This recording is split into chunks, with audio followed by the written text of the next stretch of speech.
Pick up the blitz. Flag is thrown. There's your first down and a lot more for Demaryius Thomas. Swing and a shot by Freeman. Deep into the night. Back-to-back homers for the Braves. Blake Griffin will turn. Shoot a free throw in. Foul. They go. They cut the big land. They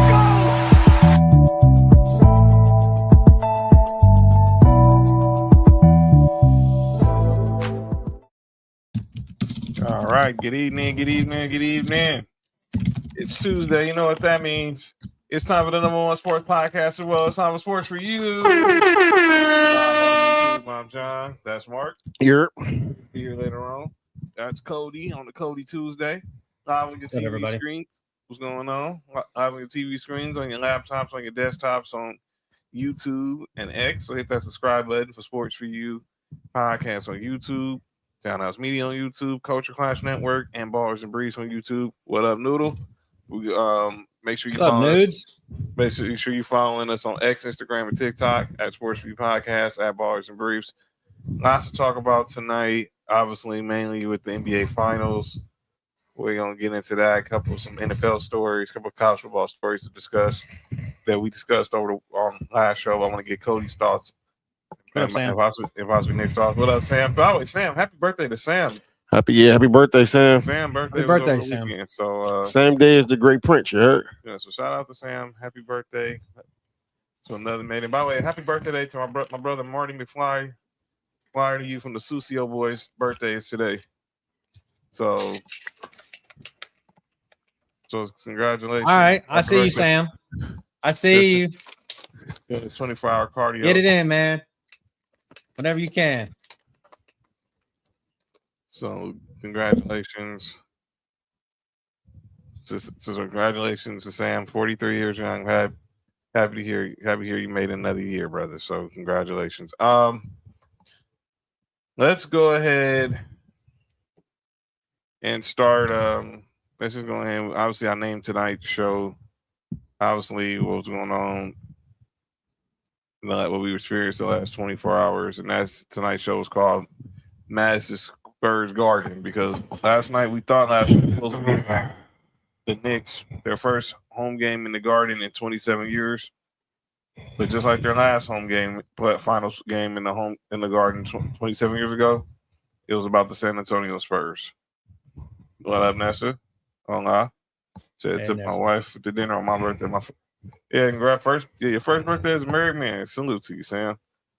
But this is what we're going to talk about, not to talk about. Obviously, we're going to focus on the finals. I can't wait to get Cody's thoughts on this Brendan Sorsby situation. Obviously, we're going to talk about the president showing up, which he shouldn't have. And obviously, I'm going to get Cody's thoughts on other NFL stories. We talked about Russell Wilson's retirement and then Nick Saban on Capitol Hill. So, on the college football side. What up, Miles? Miles said, yeah, go Spurs. What up, JoJo? Hey, JoJo. So, yeah, let's just go ahead and get into it. Last night, Spurs went ahead and got the job done last night, winning game 3 of the NBA Finals, 115-111. Victor Wembanyama, 32 points, 8 rebounds, 6 assists, 2 steals, and 3 blocks. He made some he became the second youngest player to have a 35-5 game in the finals. Of course, the youngest was Urban Magic Johnson. Now it's him. But before Wemby, it was the late great Kobe Bean Bryant. So, but this game obviously had it all. There was a lot of physicality, a lot of aggressiveness, but the Spurs, they did get the job done, and they are now back in the series, down 2-1 to the Knicks. Game 4 tomorrow. The game 5 will be Saturday back in San Antonio. Let's just go ahead and get into it. Mark, you was watching the game last night. All right, Cody, I assume you watched some of it last night, but go ahead, Mark. What happened last night? What did you see from this game last night? Jalen Brunson. I don't want to put everything on Jalen Brunson, but What got the Knicks rolling so far is running the offense through Cat. Mhm. I've seen a couple of times where Jalen Brunson called off Cat, like waved off Cat, and I think that kind of derailed them from what they've been doing to get them to this point. And then I think Stephen Castle made some big threes. San Antonio made shots yesterday, man. I think that was the biggest thing. That was a big win. Cody, did you get a chance to check out the game yesterday? I mean, of course, I was riding the hot seat at first, thinking I was gonna make money, and then I ended up shitting the bed last night because of Landry Shamet just didn't Shamet, however the fuck you say, was Landry shitbag that like literally didn't 3 points ain't gonna do it for me. So yeah, but man, it's really to me like like Mark said, Brunson. I want to say that dude. I don't know, man. I just sometimes I feel like he wants to be the super duper guy, like number one. That I don't know, man. I guess maybe just I have like PTSD from his time in Dallas, which he wasn't a number one there because he was behind Luka. And I just don't know if he's the guy. I don't know. And like the fact that Mark said, like they were running it through Cat, and Cat only had what, fucking 11 points, right? Like 11 points. That's not gonna win you ball games. When literally the guy that's been cooking people the first two games isn't doing anything, and then you have this big alien motherfucker right here. Like, I don't know, dude. Sometimes I'm watching him play, and I'm like, Wemby just looks like. Do y'all remember the superhero Elastaman? Like he just like his arms just like feel like they're stretching, and then like his effortless blocks, dude. Like sometimes like blocks, I just feel like are just effortless for him. It's like he's playing fucking volleyball. I don't know. It's just it. I think I feel like the moment was too big for the Knicks. Like it was too big for them that first game in Madison Square Garden for the finals. There was so much going on. Trump was there. All the big name actors were there. Like I saw Larry Johnson in the crowd. You know what I mean? Like shout out to Larry Johnson. God, it makes me feel old because he looks old as shit. Yeah, but like they have Celebrity Row and they got Knicks Row in the Garden. So I don't know, man. I don't know. I felt like that the Knicks was too big of a moment for them.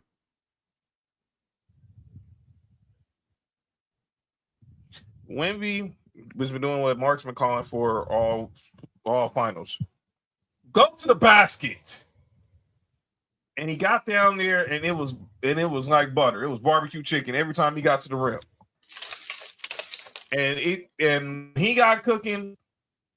Then that let Stephon Castle start cooking. Let me tell you something. Stephon Castle, man. Everybody was just wondering when the Spurs gonna be ready for the New York Knicks in Madison Square Garden and ready for that Madison Square Garden crowd.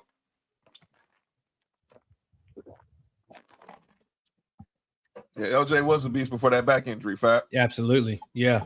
Especially in Charlotte. I agree with you. That's the one thing I'll ever agree with you, Fat. Like no shade from me. Let me ask y'all a question. Where did Stephon Castle go to college? UConn. What did he do in college? He went back to back, right? Right. Uh-huh. Where did they play some of their home games? The Garden. So why the heck do people think that he would not been ready for this moment? A lot of them. Sebastian came up with a comparison to Stephon Castle. I'll say that later on during the show. Just remind me. Okay.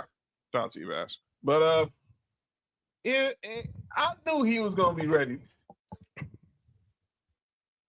Whoa, Center was better than who? Oh, than Larry Johnson? Oh, I know what you're talking about. So I tell you an inside story. So one night we was over at Will's house one night, and we got into this heated debate. Me, Mark, Fat, Will, the other homie Bass, homie Jamie, Josh was all over there. I think it was we went out for somebody's birthday, and then we went over there went over Will's house afterwards. And this huge debate that sparked for like a good 2 hours was about the career of Christian Laettner. I know you're a Duke fan, Cody. College. Yeah. But here's the thing. My Fat and another homie Bass got in this heated debate because Bass said Christian Laettner was a better college player than Larry Johnson at UNLV. Yes, I agree. I agree to the simple fact of the matter is that Christian Laettner has better playoffs. I mean, better tournament stats than Larry Johnson. But if you put him head to head, Larry Johnson was a better player. I'm not saying that. But longevity, Christian Laettner just the fact. God damn it, Fat. Of course you're going to say that. It's all right. It's all right. You knew what you were doing. You baited me into this question. You knew what you were doing. You tossed me this softball and expect me not to smack this shit out the yard? Come on. This will be a part of the summer, the Sports View summer. Fat, get a Tuesday ready. Because you and Cody going one-on-one. We're going to explain the show after the finals is over because I want people to be ready. But after the finals is over, we got a big announcement about the Sports View summer that's going to lead into this year's NFL season and NFL coverage. But y'all stay tuned. But Fat, just know this. Keep a Tuesday open.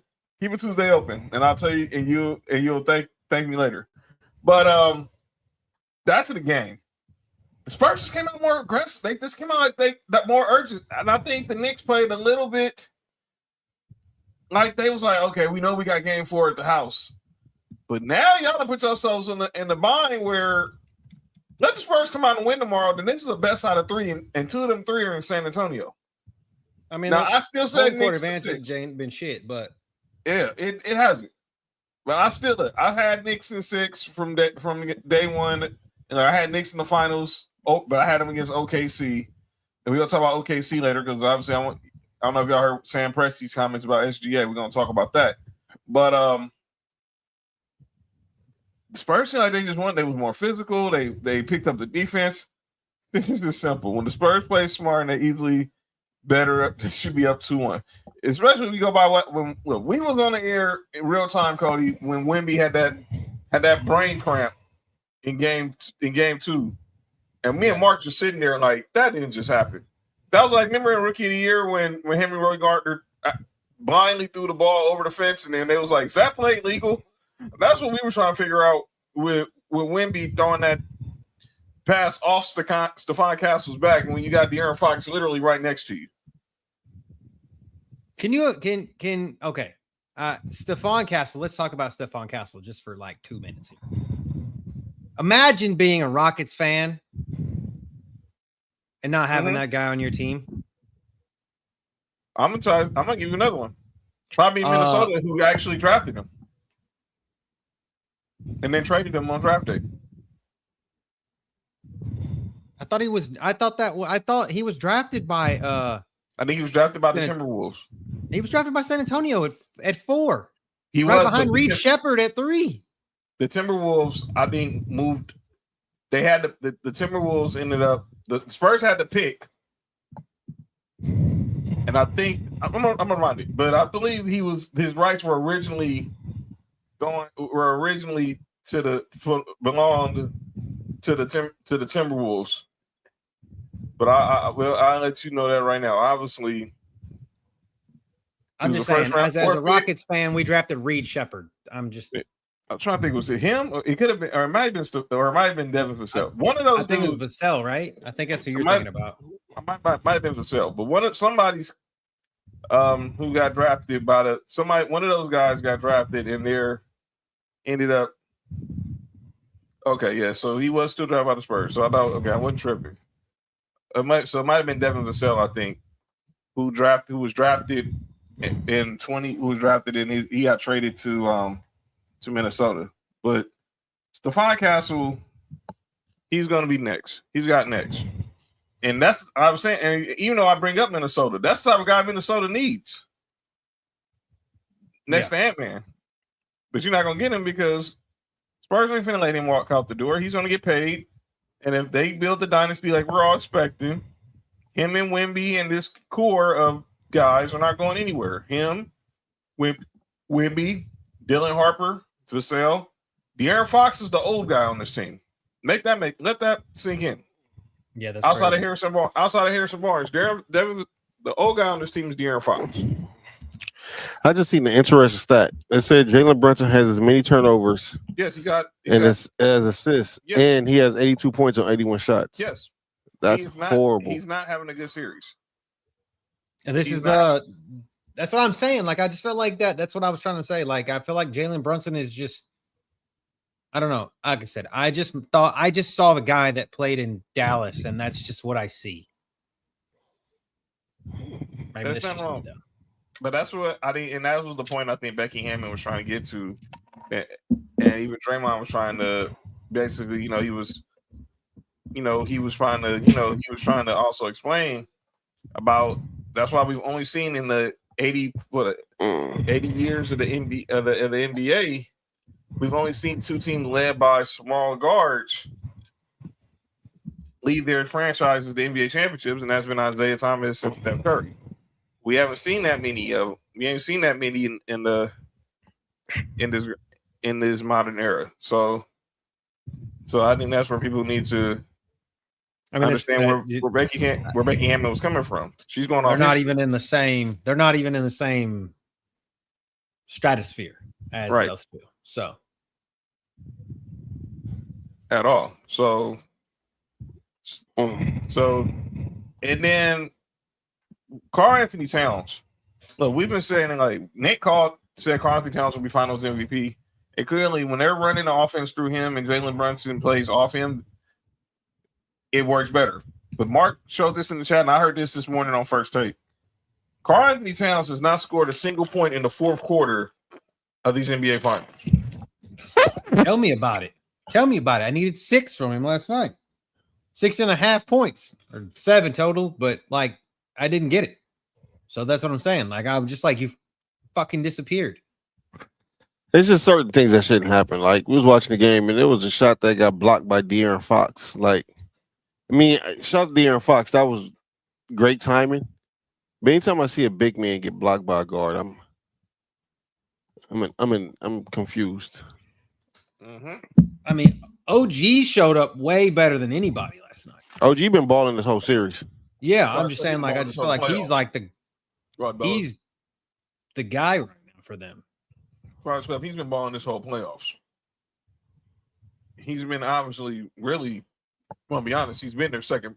Some might argue he might have been their best player, but he's been definitely at least one of their top 2 players this postseason. OG wasn't on the Raptors team that won the finals, right? He was a rookie. Oh, okay. I couldn't remember if he was on that team or not because he came to New York in the RJ Barrett trade, right? Yeah, he was a rookie on that team. So that's the Maple Mamba, right? RJ Barrett.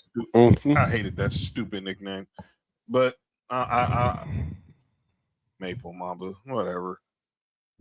But yeah, but I don't get that, and how does this dude not have 1 point, 1 basket, and that's even 0 points? He has 0 field goals. That means he's barely shooting the ball in the fourth quarter. Like game 1, I think he only shot the ball 1 time in the fourth quarter. Game 2, twice, and then they got to get the ball too, though. Well, what the Knicks been doing is, and this is what they should do. So I'm not so disappointed in this. Is the first 3 quarters they let the offense run through Cat, and then they let Brunson close out the game. I think, which is probably the best way to do it. That way you can save Brunson conserve most of his energy for the fourth. But as a big man, I think you still got to get you got to score at least in the fourth quarter, man. I agree, especially as talented as Cat is. And the way they switched off Wemby, they switched Wemby off to preserve him, so he was basically like a Roman free safety last night. They didn't have him on Cat. He was on Josh Hart a lot. You saw a lot of Wemby on Josh Hart. Cat should have took advantage of that. If they're gonna have De'Aaron Fox or Vassell. And Vassell and Stephon Castle are good defenders. I don't care. You're 7 foot. Don't play face up with guys like that. You turn around and play with your back to the basket because face up is what they want. Because they want to be able to see if they can pick your pocket off the dribble. Yeah. And we saw a lot of boneheaded turnovers last night. It was like, dude, where were some of these passes going? And Truck said it. Kobe always took over the fourth quarter, but Shaq didn't disappear. I'm like, there was some boneheaded turnovers. And the Knicks started the second half turning the ball over. And by the way, where the hell was Mikal Bridges last night? I don't know. We was actually, it's so funny. So obviously not averaging his 2 steals that I thought he was going to have. We went out to watch it. It was 2 other people that sat at the table with us. Mm-hmm. And one of the dudes was like, he was going for the Spurs. He was like, "Where's Mikal Bridges at?" Because I saw a lot of Jordan Clarkson last night. I saw a lot of Jose Alvarado last night. Mikal Bridges was a no-show. 2 points in 20 minutes. Yeah, and then the last shot to try to take it into OT or whatever. That shit was just kaplunk. He was a straight no-show. Nothing. Yeah, I don't know what was said. I know me and Sebastian was talking about Jordan Clarkson. I said usually when that first shot going for Jordan Clarkson, that's gonna be a good game for him. And he had a pretty solid game. Hold on, James. I don't think he got shut down. He had some looks. I don't think that wasn't all the Spurs defense. To me, he looked like he shrunk. Pause. That was cold. I mean, it wasn't New York. I mean, to me, like the moment got to him. And this is a dude who's a national champion, and he's had good games. And then it didn't help that when I'm watching First Take yesterday, he's talking to Kendrick Perkins about when he was with the Suns. He was on that Suns team in 2021 that was up 2-0 on the Bucks, and then they dropped 4 in a row. Why would you even put that karma even in the atmosphere? Yeah, bro. I remember watching that. That series was weird. And games, and then obviously game 6, Giannis had the 50 burger to clinch the finals. So man, you go that. Them dudes got to show up. They got to show up tomorrow, and hopefully tomorrow the atmosphere is better. I like pray. My office, they my firm, the office is right across the street from where Trump was at, and they were all like, "Oh, it's going to be wild here. If they win, it's going to be crazy." And I'm like, I'm glad I'm not in New York.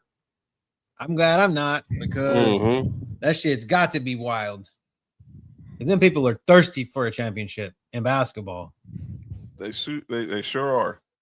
And last night, obviously, outside of what was going on the court, the biggest story was going on off the court.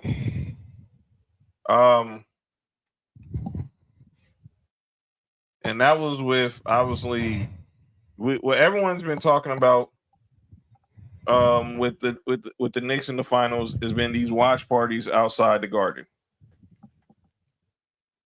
And last night, we didn't get those. We did not get no watch parties outside the Garden last night. We'll get to that in a second. Shout out to Bron. But no watch parties outside the Garden last night. They moved them over to a local park where they could only hold 5,000 people. And obviously this was all because of the attendance of the president of the United States.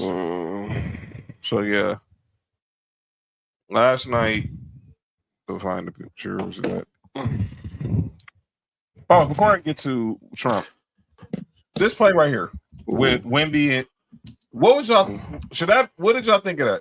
That play with Wemby and with Wemby just blatantly shoved Jalen Brunson. If the refs didn't see that, they shouldn't have seen a lot of calls. That's blatant in the middle. I know it's off ball. We were talking about that last night. I know it's off ball. The referees is focusing on the ball, but you also have referees to focus on everything else too. Yeah. You have to see that, man. And it wasn't a flop. It wasn't none of that. Like, I see what Stephon Marbury said, and I'm not sure I agree with a lot of things Stephon Marbury says and does. Mm-hmm. I know what he was trying to say, but I agree 100%. But who's going to be that guy? It don't matter who it is.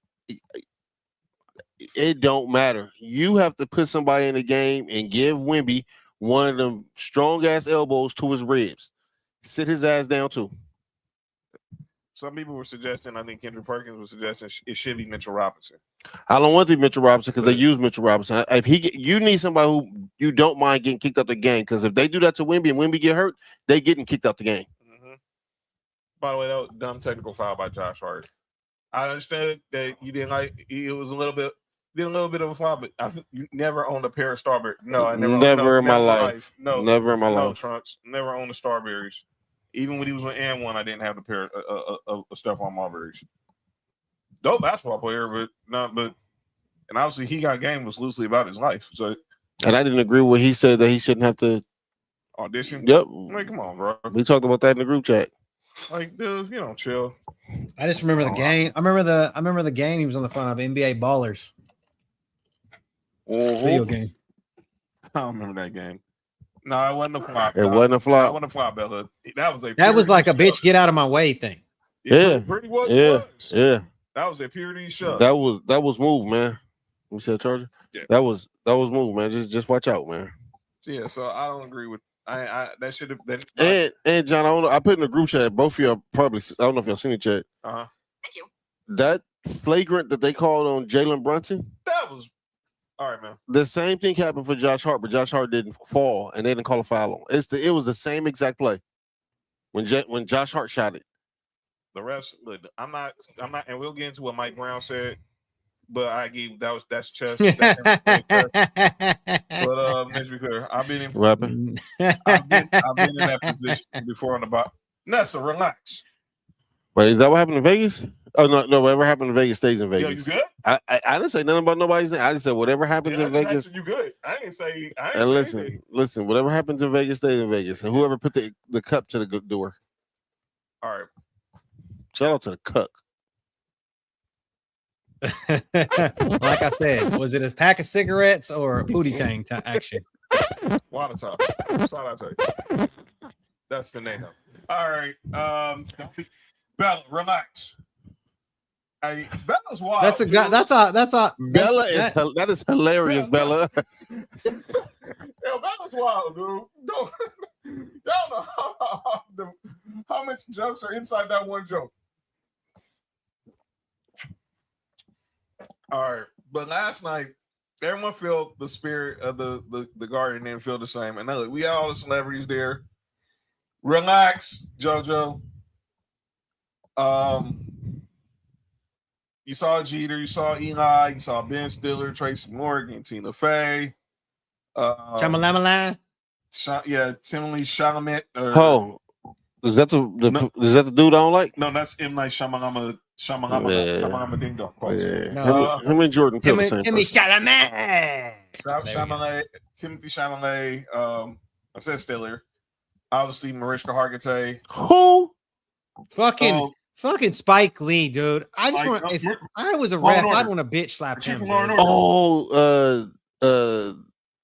Benson? Yes. Oh yeah, fuck with her. Yeah. What's her name? Mariska Hargitay. Yeah, fuck with her. She dope. Yeah. Oh wait, I can't believe that show's been like 40 years, dude. But I'm Terry.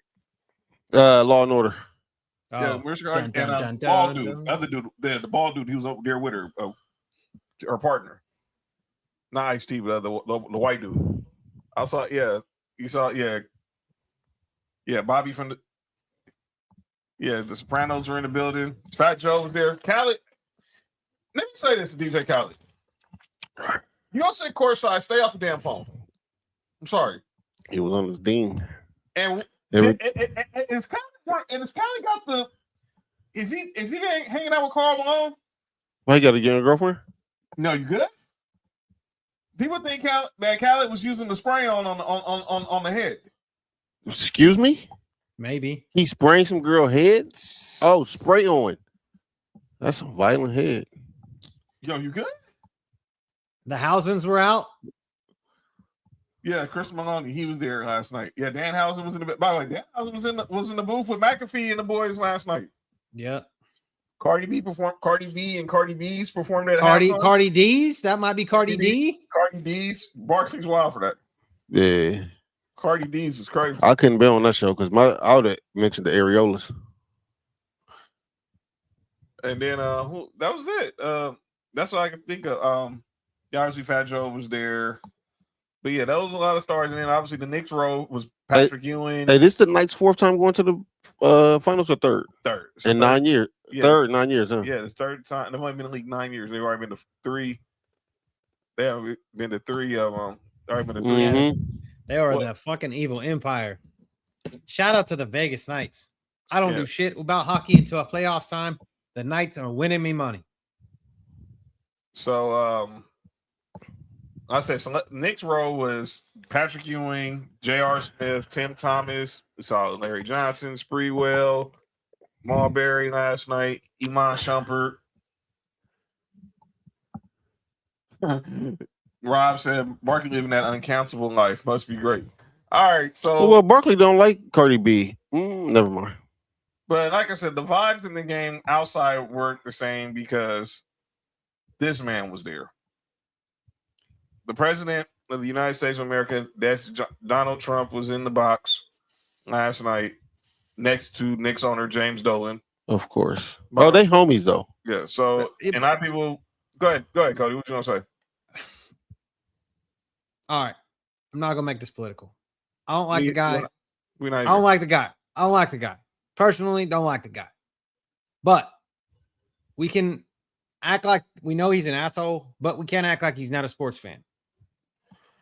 The man in the 90s would set courtside in Knicks games. In the 90s.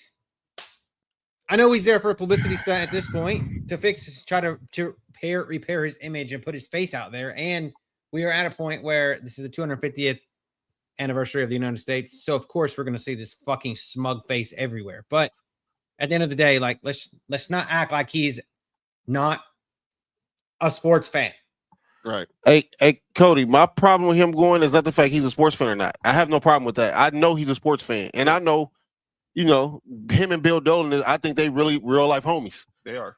Yeah. My problem is what the Knicks was doing was allowing the people who can't afford to get into the game to be there and watch it outside with him. Oh, there, I agree. I agree with that. I agree. That's some shit. That's my only issue with him being there. If he didn't cause that, then I don't care about him being there. Like that's just another person to me. Yeah. And with that, and they said the security to get into the Garden last night was hell. You had Well, obviously he's been to wrestling events. He goes to USC events. He was at the Natty. We was doing. He fucking owned the USFL back in the day. He tried to buy Mark's Bills, and a lot of people believe that's why he ended up being president because he said if the NFL was going to shut him out, he was going to go run for president, and he was going to make their lives, living, what. But no one took him serious, and now he's on his second term as president. But like Mark said, I didn't like it last night because it took away from the fans being at the game and the watch parties outside the Garden and in other areas. But speaking of watch parties, Nick. Excuse me? Why you say watch party with Nick? That's crazy. Have y'all ever been to I don't know about many stadiums out there in Texas, but have y'all ever been to like a game where you can just watch it outside and chill? That's a big thing at in Dallas. See, remember when I went to Atlanta and we went to the when we won a pennant against the Mets? Yeah. Dog, we went to one game. One other game was out there, dog.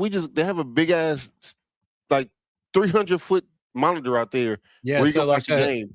The one in Dallas. The one in the Cowboys Stadium has that exact same shit. Yeah. Like I know, like during I think it was during the Natty a couple years ago, they had this shit on the jumbo screen outside. I don't know I remember if the Cowboys are doing that, but I know that screen is there. There's not one outside of NRG, and there's a big one on Toyota Center, but I don't think that it plays fucking games because the parking lot's in the street.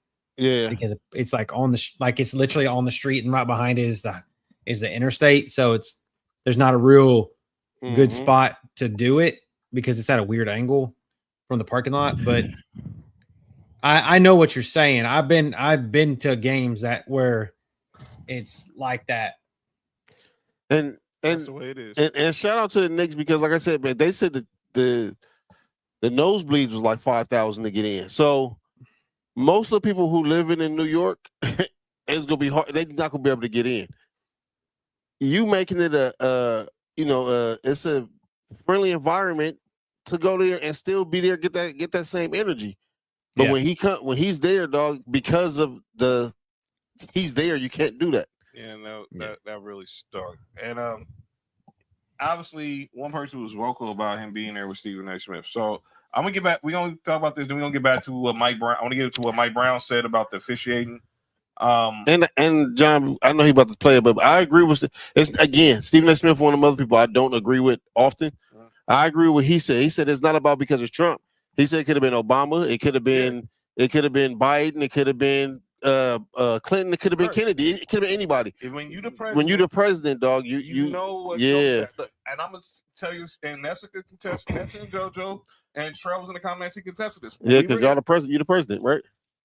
Well, I'm not a client. I'm also the president. But when we were in Vegas for WrestleMania, that Thursday I got there that early Thursday morning, like around midnight. But Nessa and JoJo got there that Wednesday. And that Thursday, we went to WWE World. That's where I met Danhausen and stuff. We was on our way down near the convention center. And Trail was on the flight here. Our homeboy Keith, he was on the flight here. And they were stuck on the tarmac because 4547 was in Vegas where we were at.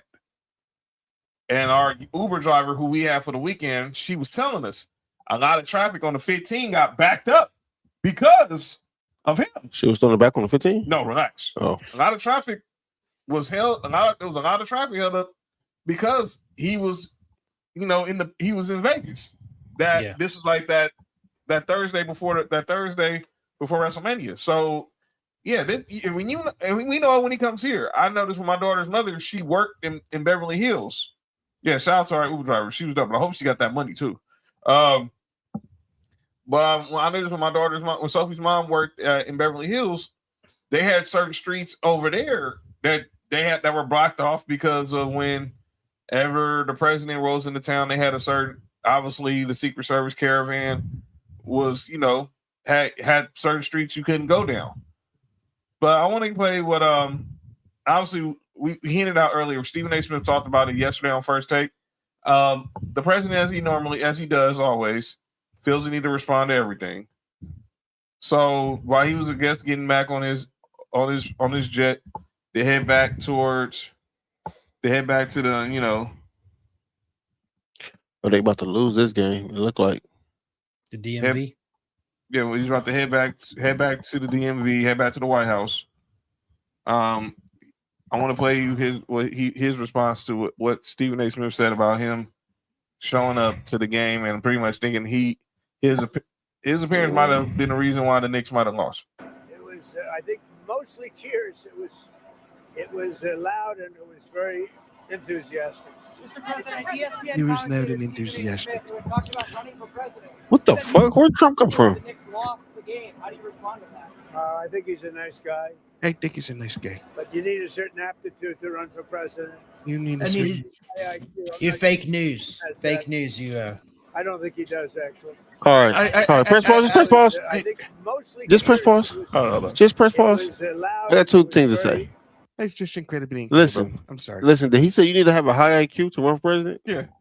He ran for president, right? Yeah. Okay. I'm just making sure.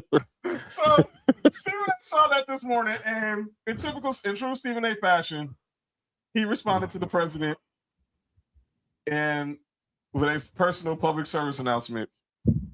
And here it is. Good morning, ladies and gentlemen.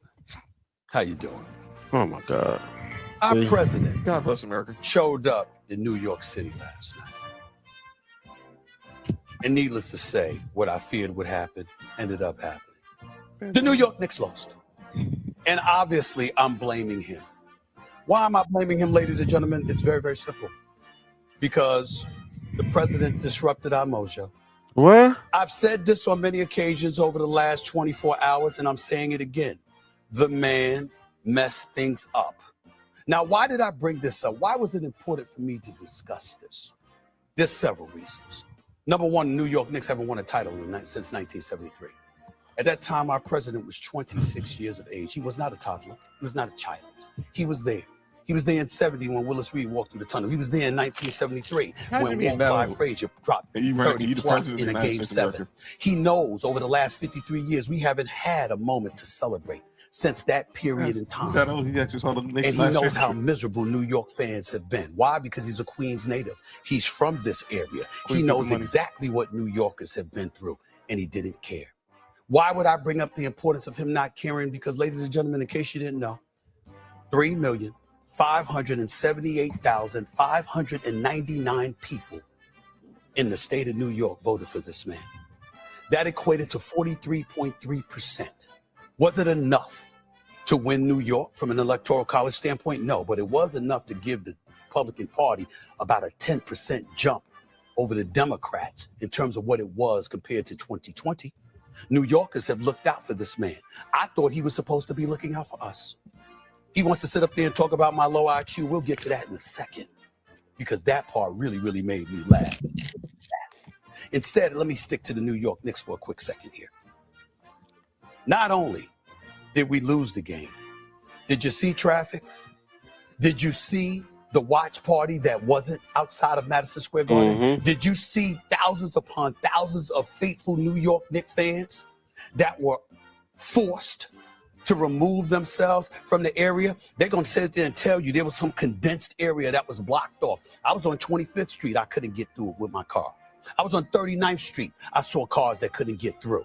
From 6th Avenue to 9th Avenue, you had people complaining about how hectic it was because this barricade, this blockage, this wall that was being built by folks for the garden because of the climate that existed. Somehow, some way, it was there to protect him. And guess what he was doing during the game, ladies and gentlemen? Go online, look at the videos. I'm not going to accuse him of snoring because I wasn't in earshot. But the brother wasn't awake. He wasn't awake. If it was that important to be there, why did you look like you were asleep? Didn't you call our former President Joe Biden Sleepy Joe? Or what should we call you? Because you weren't awake.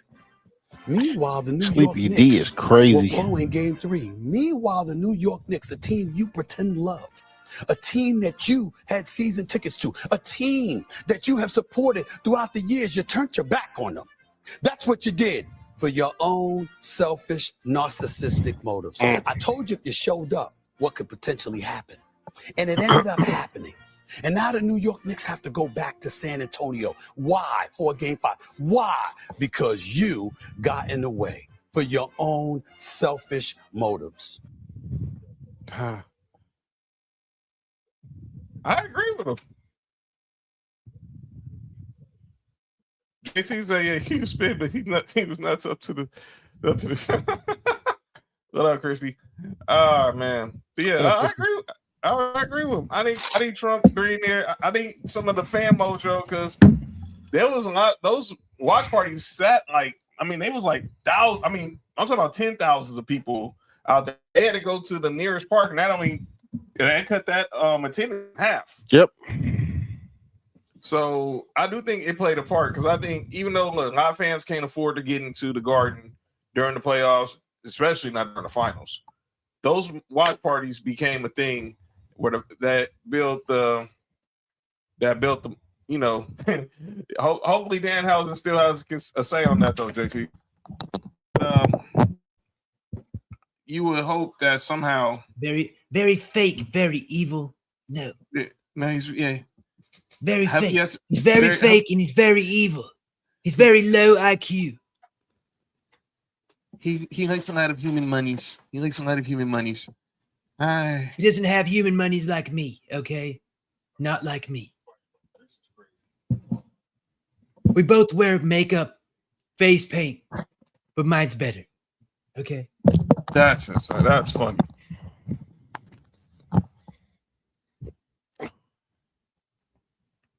What happened, John?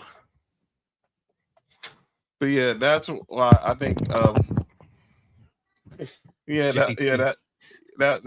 was why I think what happened with one Danhausen last. I mean, with the Knicks. Let's get back to the game. Mike Brown. Mike Brown did what any coach would do in this situation. It's took this from the book of Phil Jackson, Steve Kerr, Pop, you name them. The greats. He blamed the officials. Here's Mike Brown last night talking about the officiating in last night's game. I never thought I'd be in the NBA Finals and see a team get 24 free throw attempts in the second half to another team's 8. And I don't think I complain much about officials or the fairness when it comes to the free throw attempts. San Antonio is a great team. They're a great team. It's going to lower our odds big time if we play game 4 and in the second half they get 24 free throw attempts to our 8. And maybe we were fouling, but they fouled too. Cat gets the ball off a loose ball rebound and he shoots it and he gets whacked across the arm and they hit the ball and it goes out of bounds on the baseline. There's no foul. There were opportunities for fouls to be called to at least try to even the free throws out. Now, we didn't play good. San Antonio played great. We could have played better. There were a lot of things that we didn't do that we did in game 1 and game 2. But to go 24 free throw attempt. That was what Mike Brown said about. And let me be clear. He's not using that as an excuse, but obviously he's picking up checks. And I saw Shaq and everybody was criticizing him, saying why, like you're a champion, you can't complain about officials. And Shaq was like, well, I went to Phil Jackson one time and said I wasn't getting calls, and they said Phil Jackson would put his hand on his shoulder and said champions don't complain about calls. But what the heck did Phil Jackson do right after the press conference? Right after that, listen, man. Whether it was with Shaq, Jordan, Kobe, I don't care. Coaches do this all the time. So cut the crap. People want to like. I saw Stephen. I didn't agree with Stephen A. saying it. I didn't agree with Cameron saying it. I didn't agree with Perk saying it. This is what coaches do. We've seen this all the time. This is all going to be to see if they can shift the balance of fouls between the Spurs for game 4. Yep. And as a coach, I love what Mike Brown did. Right. Because he made sure he didn't put it on the referees. He didn't say we lost this game because of bad calls. He didn't say we lost this game because the unbalancing and fouls called for one team versus another. He literally said we didn't play good. But still, that 24-8 difference, and you the home team, that's crazy. Usually the home team get them calls. John, you're reading it, aren't you? What I just put in the private chat. So he did this back in and this was brought up. He did this back in 2007 when he was coach of the Cavs when they was playing the Pistons. He was talking about LeBron was getting beat up by the Pistons. I mean, read that whole sentence that I sent you in the private. So this is from Google AI overview. So the AI knows something that we don't. Mike Brown has never won an NBA championship as a head coach. While he reached the NBA Finals in 2007 with the Cavs and 26 with the Knicks, his teams both. What the heck? This is from Google AI. Google AI said that. It knows. It knows. The teams both lost both series. Wait a minute.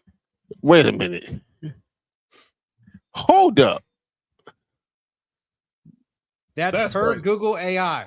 Yo, the script is in. Hey, if San Antonio win Game 4, I just forgot. And Mike Brown won a series as a head coach, and he's won like 4 championships as an assistant. But but I was like, all right, and then that's what Google AI spits out. Jesus. They in Boyle Heights. Dang. Yeah. So you heard it here first. Google AI says that the Knicks are going to lose, or that they've already lost. So maybe in another time zone. I mean, in another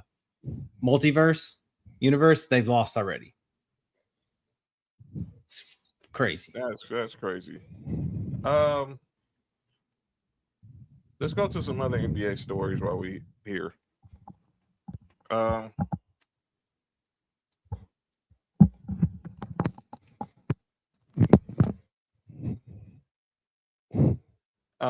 Let's see what you want to go to first. Giannis. So Brian Windhorst, he is saying, yes, JT.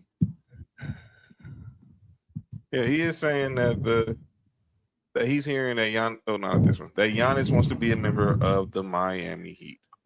So I'm gonna play this audio. This is from Brian Windhorst. This was on the Get Up. This was on the that Get ain't Up. That ain't no iPhone, Christy. No. He's still with that green bubble shit. Who? John. Relax.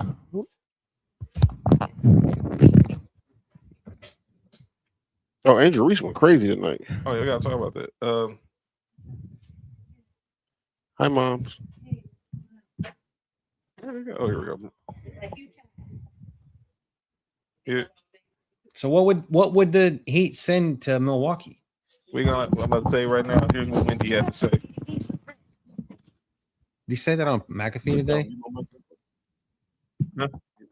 Because he was on there.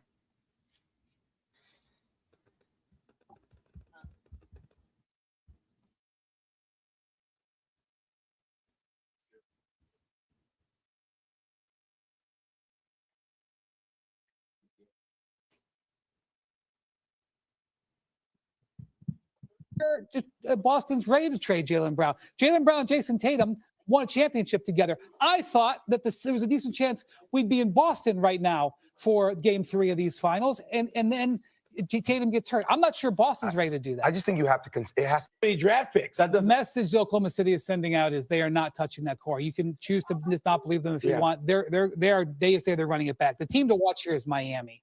Miami would say to what I just said, they go, well, we got Tyler Hero, who is a young player who's been an all-star. We got draft picks, including the 13th pick in this draft. We can give you a pretty good lottery pick in this draft. And Giannis, I think, wants to be in Miami. There's more check marks on Miami. Also, I'm not sure Boston's ready to trade Jaylen Brown. Jaylen Brown and Jason Tatum have won a championship together. I thought that there was a decent chance we'd be in Boston right now for Game 3 of these finals, and then Tatum gets hurt. I'm not sure Boston's ready to do that. I just think you have to. It has to be draft picks. The message Oklahoma City is sending out is they are not touching that core. You can choose to just not believe them if you want. They say they're running it back. The team to watch here is Miami. Miami would say to what I just said, they go, well, we got Tyler Hero, who is a young player who's been an all-star. We got draft picks, including the 13th pick in this draft. We can give you a pretty good lottery pick in this draft. And Giannis, I think, wants to be in Miami. There's more check marks on Miami. Also, I'm not sure Boston's ready to trade Jaylen Brown. Jaylen Brown and Jason Tatum have won a championship together. I thought that there was a decent chance we'd be in Boston right now for Game 3 of these finals, and then Tatum gets hurt. I'm not sure Boston's ready to do that. I just think you have to. It has to be draft picks. The message I saw that same thing, sending out is they are not touching that core. You can choose to just not. All right, so that's Windhorst. And joining the show now, the one and only Nick Reeves in the building. Nick Reeves, what up? Now, what it do? All right. So, what did y'all make of that? What Windhorst was saying about Giannis wants to be a member of the Heat. No, in the leg. It makes too much sense. I do.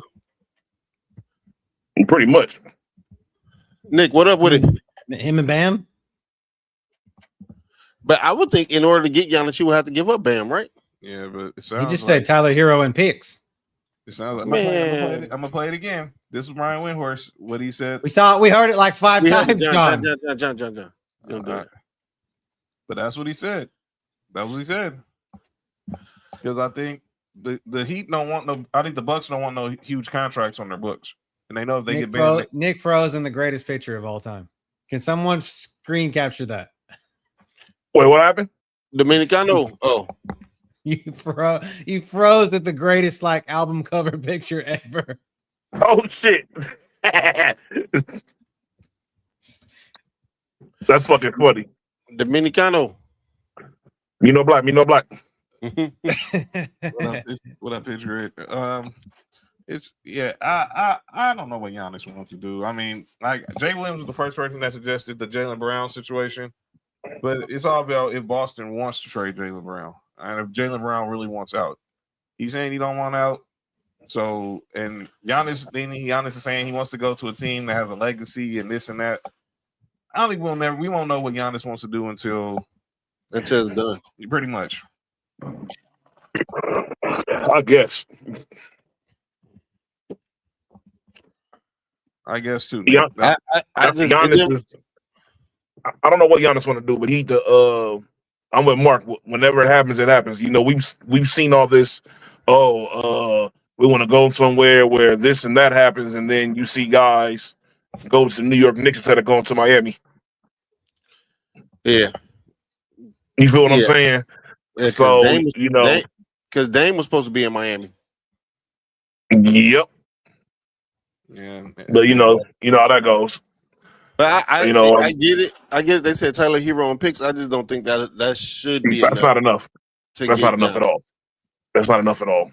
I like. You got to give up Bam, bro. You got to add Bam to that. Yeah. Bam's about to like fuck that. I don't want to leave Miami to go play in a shitty ass market like Milwaukee. Yeah. Shout out to our listeners and watchers in Milwaukee, but we talking about y'all franchise, not your city. Yeah, not your city. Actually, I plan on going out to Wisconsin within the next couple of years. I got to go to a Packers game before I get up out of here. I heard I got some thick. Go ahead. Good. Excuse me? Huh? What'd you just say? I said they got some thick. The snow. Sounds out there. Out there. The snow is thick out there. Right? The snow is thick out there. Yeah. And cheese. And the cheese. Yeah. Yeah. And cakes. Jesus. You all right? I told you my homie used to play for the Packers. That sounds crazy. And what you saying is not wrong. Anyway, go ahead, John. Shout to Napoleon. Okay, 2 more NBA. No. We're not shouting Napoleon. It's not him. That was my cousin who Napoleon kept taking spots from. My bad, wrong person. Oh, that's your boy that said the thing about. Oh yeah, we talk about that later. Yeah. We'll talk about that later. We got to talk about that on screen. What I'm talking about, congratulate LeBron James. LeBron, they announced the time is 100 most influential people in sports, and LeBron James graced the cover, best athlete of the century. See some of the names on the list. As he should. Roger Goodell, Lionel Messi, Hillary Knight, Bill Simmons, Moore. Roger Goodell. This is not athletes; it's people in sports. Wait, go back. Go back to that cover. Well, I'm looking at what that cover said. What that cover just said? Hold on, I'll get to it right now. But the cover says athlete of the century. Athlete of the century. All right. So it said athletes. All right. So it's not just athletes. No, it's just, he's the most influential people in sports. Oh, okay. Ooh. That was about Toyota. Who? Huh? Except he's about to buy a Toyota. So here's I'm about to get one. So new Avalon. So here's something I'm just gonna go over a few of these and we'll go to the. He's from who? Topic. John. Relax. Lionel Messi. They got the icons category. You got Messi, Goodell, Yannick Sinner, Otani, Asia Wilson. Obviously LeBron, but outside of LeBron, fucking Lando Norris, that's wild. Oh wow, he's so young. What do you think of when you think of the influential? Who's on this list outside of LeBron? Would you say is Hillary Phil's daughter? No. Oh, you all right? I don't think she's Phil Knight's daughter. Oh. No, Hillary Knight played for. She was on the U.S. women's hockey team. She can still be fun Like, excuse me. This dude is wild. You had Titans. You had Trinity Rodman. I was Wemby. Rory, ain't that the dude from Roy McIlroy, not from Joe Budden's podcast. Aaron Judge, Amanda Serrano, Chris Ronaldo. What Victor Wembanyama doing on there? They say he's one of the most influential people in sports from the last. No, he's not. No, he's not. Why? Oh, this just last year. Okay. Oh, just last year. Oh, yeah. That's something different. I thought you said it at a. Man, I thought it was in general. I'm about to say, bro. I said LeBron was athlete of the century. Oh, okay. This is the most 150-inch people in sports in 2026. All right. I said LeBron, okay. I'm not mad at these people then. I said LeBron was the most influential person. It was the athlete of the century. There's gonna be some hate on that, but it's all good. Man, Morgan, Mike Tirico needs to be higher. Mike I Tirico agree. needs to be in the top. Yeah. Mike Tirico needs to be in the top one. I don't know if I don't know how they ranked them, but they got him just in they got him in different categories. Pablo Torres and the innovators, Pat McAfee. Pat McAfee's nice. Flag. Michael Rubin. Speed. Michael Rubin. Wait, hold on. We gonna stall Speed out because Speed he be doing this thing. Go back and he be showing love to sports. Who's that? Denny Hamlin, the race car driver. Is that the one who was? No. He was groping his little boy. No, Denny Hamlin. Hey, fam. You know his fans ignored that. You had Becky Hammond as the leader wise. You had Becky Hammond. Boy. The Wiener. You said Wiener? I said leader. She don't like those. Becky Carly Hammond, Ursay Gordon, that's crazy. The owner of the Colts. Yeah. Becky Hammond like wieners. El Duncan. No, she don't. Fernando Mendoza. Used. Those are the leaders. So y'all gonna find this article in Time Magazine if you want to read about it. LeBron, it was real candy interview he gave with Time Magazine. If y'all want to go read it. Hey, something's wrong with Mark, fam. What I do? Dog, we all heard that. Nobody heard nothing. Cody didn't hear nothing. Yeah, okay. I heard exactly what you said about Becky Hammond, but it's all good. Oh, that's not the first time I said it on the show. It probably won't be the last time either. Right. That's Becky with the good hair. That motherfucker. Go ahead. Who said Becky with the good head? You did. That's not what Beyonce said. She said Becky with the good hair. Oh. Why would she say that? Because she probably get better head than Beyonce. Yeah. Yes. A little bit. Be the one be talking about Becky with the good. Nah, Becky, go.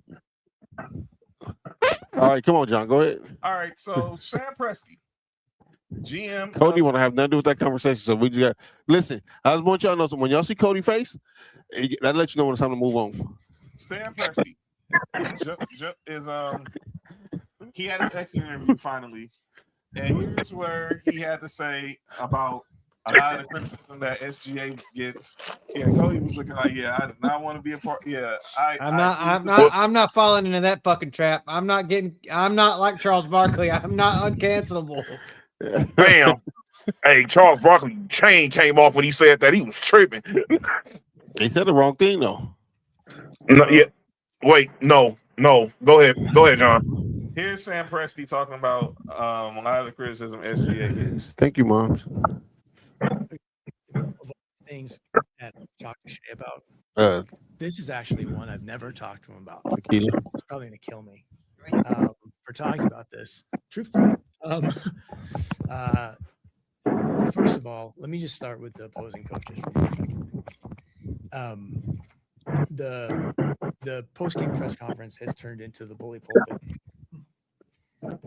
to create competitive advantage. I mean, we know what that is. I mean, it used to be you'd get up there, you talk about your own team. Now everyone gets up there and they talk about the officials and they discredit the other team. And again, like they're great competitors, so we know why that's happening. And I don't fault them because I think they may think it works. So the question is why are they continuing to do it? Because there's financial incentives not to do it. But everyone's competing. But let's also recognize that it's the bully pulpit for competitive advantage. And that's what it's kind of turned into, which is part of competing. We all get that. Relative to Shea and the narrative on that, you know, he's playing against 6 people. He's got 5 defenders, and the 6th defender is social media. And you know, that's a reality. And he's not going to be the last player that the I love it, English muffin decides to target. All right, so that was Sam Presti, GM of the Oklahoma City Thunder, talking about obviously the criticism SGA gets. Wait, what was that last picture, John? No. Oh no, that we don't talk about that topic. That was the Dog, Rock. that picture was crazy. That was the Rock. We'll talk about that. We're gonna talk about that in a second. But he's saying he's playing against 6 people. Obviously the 5 defenders, and then obviously social media. Because obviously, look, we talked. Me and Mark talked about it when they got eliminated. Some of the flopping is unnecessary with Shea. But we all know this. Players been selling calls since the beginning of time. There's the fact. And flopping did not start with SGA. And Nick knows this. Or Brian. Nick knows where I'm going with, and Nick knows where I'm going with this one. There was a guy on a team a team that's in the finals right now that was very infamous with flopping. I hated him for it. Manu Ginobili. Yep. But this person preceded Manu. But this person preceded Manu. Jordan. No, it wasn't Jordan, but he played in this era. Some people think this guy, they think some people think this guy deserves a statue for his contribution to the Lakers. Vlade? Yes. Go get the fuck out of here. They think he should get a Vlade deserves a statue just because without him we don't get Kobe. So this is a joke, dude. He's not really. Well, I don't know if it's a joke anymore because Vlade needs a statue in Sacramento for fucking smoking cigars and drinking beer while he's fucking practicing. That started with the Lakers. That started at the Lakers. Nick, Mark will tell you, Vlade was doing that at halftime when he was with the Lakers. He was smoking cigarettes. In the locker room in the Forum for back in the 90s. Hey man, I don't know, man. The way Dennis Rodman used to be flopping was crazy too, and he was doing that shit in the 80s. So this didn't like I said, this didn't just start. This has been going on for decades. Karl Malone put his floppy in a young one. Ooh. not the floppy disk. That was unnecessary. I'm sorry. That was crazy. I'll do better. Dog. You know, dog. Mark. You know, sometimes when that you was so out of pocket on so many levels. Sometimes like say my heart, then it get harder as you put it in. That's what he did.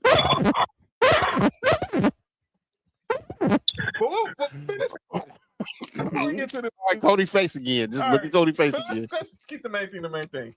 The topic, the topic at hand about SGA. Yeah, JT's and Mark need to leave. I get what he has to do. He's defending this guy. He should. And let me be clear. This ain't the first time OKC has been in the controversy about players drawing fouls. Remember they got rid of the whole swing through on the jump shots. Where did that start at? James Harden. Wrong. It started with Kevin Durant. KD, right? When he was OKC, that was KD. Yeah.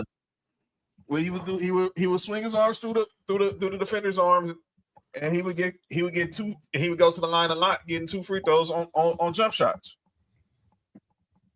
But I get that's crazy. I get that. But like I said, the question is, well, OKC, where will they? What will this roster look like come next year? We talked about it. There's talk about them having interest in Evan Mobley. We know Chet Holmgren's contract now is going to jump from 14 to 42. Bye. Lou Dort's a free agent. Lou Dort's a free agent. And they got a bunch of dudes on team options. It's crazy. How you have half your roster on team? That's how you draft half your roster. That's exactly what happens when you draft half your roster and you draft well. Yep. Sam Presti would have been drafted well even if he didn't got the extra picks. Extra picks just made it easier. He always draft well. Yes. I think Evan Mobley should end up in OKC. Hey, didn't he draft Sabonis? He draft Sabonis, didn't he? He traded for Sabonis. Yeah, because they tried. They went. He was a. Yeah, okay. He got drafted by Orlando, and then he ended up in OKC in the Serge Ibaka. Him and Oladipo ended up in OKC in the Serge Ibaka trade. Okay. Then he flipped Sabonis to the Pacers for Paul George. Him flipping Sabonis is crazy. Then he traded Sabonis. Jesus Christ. This dude is insane. He traded Oladipo and Sabonis to Indy for Paul George, and then now Sabonis ended up in Sacramento for Tyrese Halliburton. And that's another dude who might be on the. That's another people might be on the move. If I was saying Preston, they know. Oh, Sabonis. Yeah, there's rumors that he might be on the move. Oh yeah. Because that's because their team fucking sucks, and they can't do nothing. They ain't got no. I don't know if they got no draft picks or whatever, but even they have no. He's their really only tradable asset. Their team sucks. They only played like 19 or 20 games this past season. I remember him getting. Yeah, their team is terribly built. They got terrible contracts. That team is a shit show. Shout out to Vlade. Vlade could have had. Oh no, they got a different GM now, right? Yeah, they got a different GM now. Oh yeah, because old boy is smashing his daughter. What? The dude that all right, go ahead, John. John, go ahead, John. This is getting crazy. Oh, you talking about Jeremy Lamb? I don't think he's the GM though. No, I thought whoever daughter he's dating the owner's. Oh, the owner's daughter. The owner's daughter. Oh, okay. Well, he never mind. He might like the owner. All right. Before you leave the NBA, you're going to leave the NBA. Yes. Have you guys seen the new Timberwolves logo and their uniforms? Yes. They're Throwback to the Isaiah Ryder, Kevin Garnett years. They're going back to pay homage to KG. They're paying homage to KG. Obviously, he just did they retire KG's jersey this year or they're doing it next year? I thought it was this year. I don't know. They should have retired it the moment he retired. I think if it hasn't been retired, they're going to retire it, and I think this was part of the tribute to KG. I'm trying to think he either retired this year. I can't remember, but I'm going to shift to college to the UFC right quick. This picture is crazy. So Sunday next season. Oh, so they're retiring KG's 21 next year. Yeah, so the 35th anniversary of the team, I think. Right. Yeah.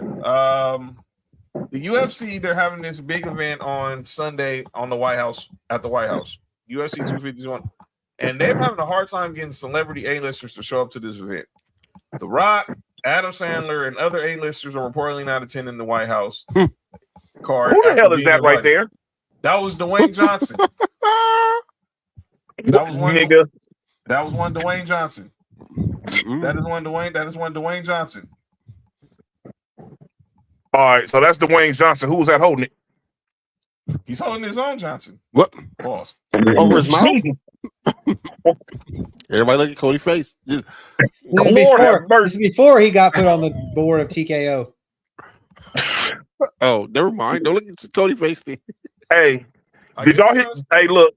Y'all remember what he said on that TV show? My bad. Where he said he was picking up grapes without his hands up on the ground at this party. Wait, The Rock said that? Yes. Cody know what I'm talking about. Oh, wait, no. wait. Was it the Diddy party? Bro, he said he was at a party and he was picking up grapes without his hands. Is that why they call him Dewey? Bro, he was over there. Dog. Hey, dog. That's crazy. This is dog. Leaving that to the imagination is wild because I don't even want to think about. I gotta find the clip, dog. The clip is way worse. The clip is crazy. Wait, they showed him doing it? No, thank you, Jesus. So nah. So like I said, so The Rock, Adam Sandler, Jared Leto, Mario Lopez, they're not playing on the team. They've also invited Brady, Jason Statham, Guy Ritchie. First of all, I thought this whole idea was this whole thing about having a UFC fight on the White House lawn was a joke. Unless somebody fighting the president. But this clearly shows it was a joke. This should never happen. But the card's mid anyway. I'll watch it because I pay for Paramount Plus. Yeah. So is Sleepy D on the card? Yeah, just wrong with this dude. I mean, Alex Pereira and Cyril Gahn, that'll be a good fight. And then Justin Gaethje and Tapuria or whatever his name is. I fucking hate Mark, man. I do too, Nick. This nigga's a menace. So JoJo said instead of penny pinching, he was pitching grapes. And whose grapes was he feeding? Kevin Hart. Man. Right. Okay, let's get to a serious topic. I'm glad Nick's here for this. I'm glad Cody's here for this. What about me? And well, y'all, of course. I'm just saying because they didn't get a chance. We discussed it already. Oh, so they're gonna get a chance to discuss it now. We talked about this Brendan Sorsby story, and I'm really intrigued to hear Cody's thoughts on this. So I want him to be in the fucking supplemental draft. I wanted him not to fucking do this. So for those who don't know who Brendan Sorsby is, he was a former quarterback of Cincinnati who entered the portal. He's now going to Texas Tech, but it came out that he came out that he had been betting on games when he was a true freshman at Indiana, and he raked up bets to up to $90,000. He went to rehab, blah blah blah, did the whole had a gambling addiction. We ain't gotta go with all that crap. So the NCAA basically ruled him ineligible and took away his eligibility, basically ended his college career. Until this past yesterday, when a judge in Lubbock, Texas, where Texas Tech is basically ruled an injunction that would allow Brendan Sorsby to only be suspended the first 2 games of the season and regain eligibility in college football.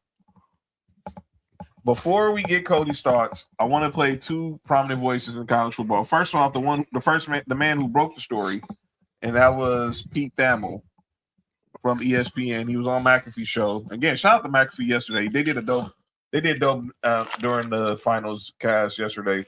They're back tomorrow too.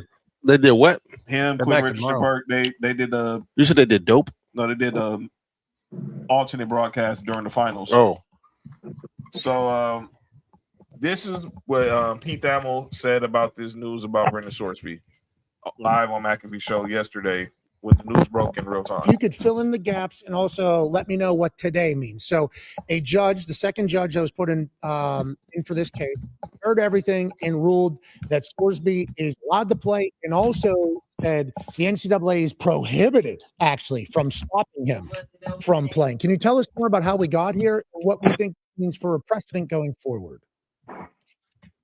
Well, Pat, thanks for having me. This is certainly an unprecedented day in the history of college sports, and I don't want to sound over dramatic here, but gambling has always been a thick red line, and the fact that Brendan Sorsby, who admitted to placing thousands of bets for $90,000, including 40 bets on his own team while he was at Indiana. The fact that he is going to be or has been legally cleared to play college football this season at Texas Tech is simply something that we've never seen before. And it's the latest manifestation of one of the biggest issues in college sports right now, Pat, which is local rulings overruling what the NCAA rules are supposed to be. Yeah, and this one feels the most significant, Pat, because gambling cuts different than a medical red shirt, than an age argument like the Bediako case, for example.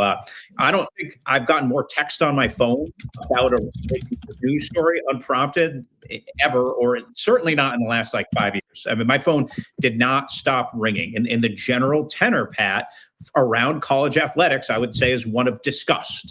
One Big 12 AD texted me today, "We lost our soul today." And look, there was a lot of hyperbolic reaction to this, but gambling had always been I joked it was like the Good Will Hunting thing. You hit a cop, you're going to jail. There were always significant consequences for gambling, and that changed today because of this. Now, Brendan Sorsby's case, argued successfully by Jeffrey Kessler, who is often successful against the NCAA, laid it out very clearly. They laid it out as a mental health case, and they won.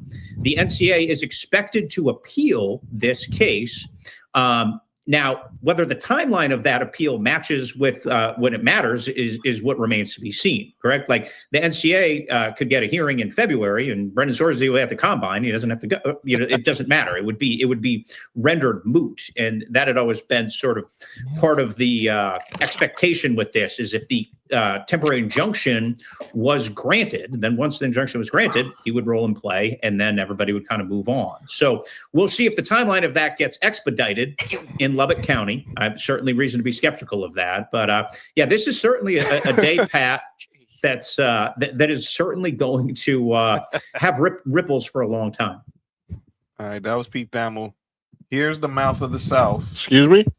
Relax. Paul Feinbaum this morning on Get Up said that we're at DEFCON 1 with this news yesterday about Brendan Sorsby. Shout out to the mouths that go down south.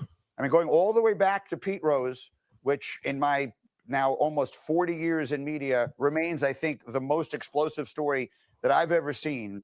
This is a landmark day, and Paul Feinbaum is here as only he can to put some context to it. Paul, what is your top of the head immediate reaction to the ruling? Well, sports went to DEFCON 1 yesterday, Greeny, and that's rare because the sport has gone so low in so many different circumstances. But everyone but Texas Tech officials were in unanimous agreement that this is one of the worst rulings because it forget whether college players get paid and all the things that go along with it. This is about the integrity of what happens on a Saturday afternoon. And Brendan Sorsby bet on games while he was at Indiana. Remember, he went to Cincinnati.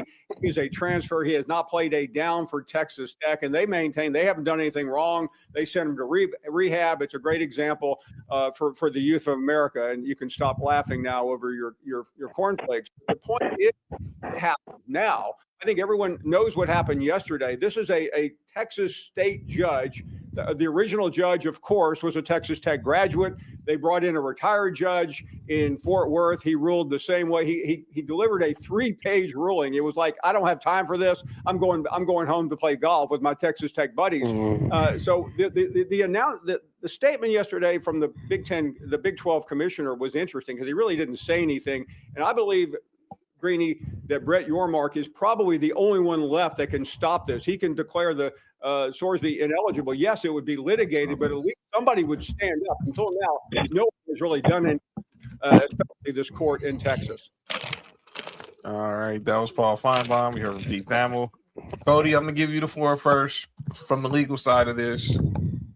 And then I've been trying to read the injunction. I really want to read it, but I don't have access to Lubbock County Court. It's public record, but you have to register for it, and I don't fucking feel like going through all that time right now. I hear that. But I will. But I did read that. I mean, we're at a point where we are making this a business, and Texas Tech is in Lubbock County, and they can run it the way that they see fit. And this would be, if this was any other type of case, it would go to a district court judge, and that's what we're doing. So this is a civil matter. And of course they brought in an impartial, unbiased third-party judge that's not normally here. But regardless of people in Texas, they might be a University of Texas grad. They might be a Texas A&M grad. They don't give a shit. Football's king here, and we're going to play no matter what, right? So I think that has a lot to do with it. I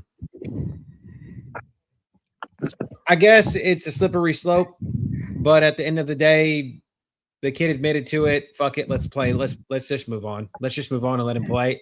I kind of wanted him to get draft. I wanted him to go to the supplemental draft. I actually did because I really wanted the Browns to draft him. Because if they drafted him, they would end up getting an extra first-round pick next year, and then that would just fuck things up for everybody. So, but 7:35. I think it's crazy, to be totally honest with you.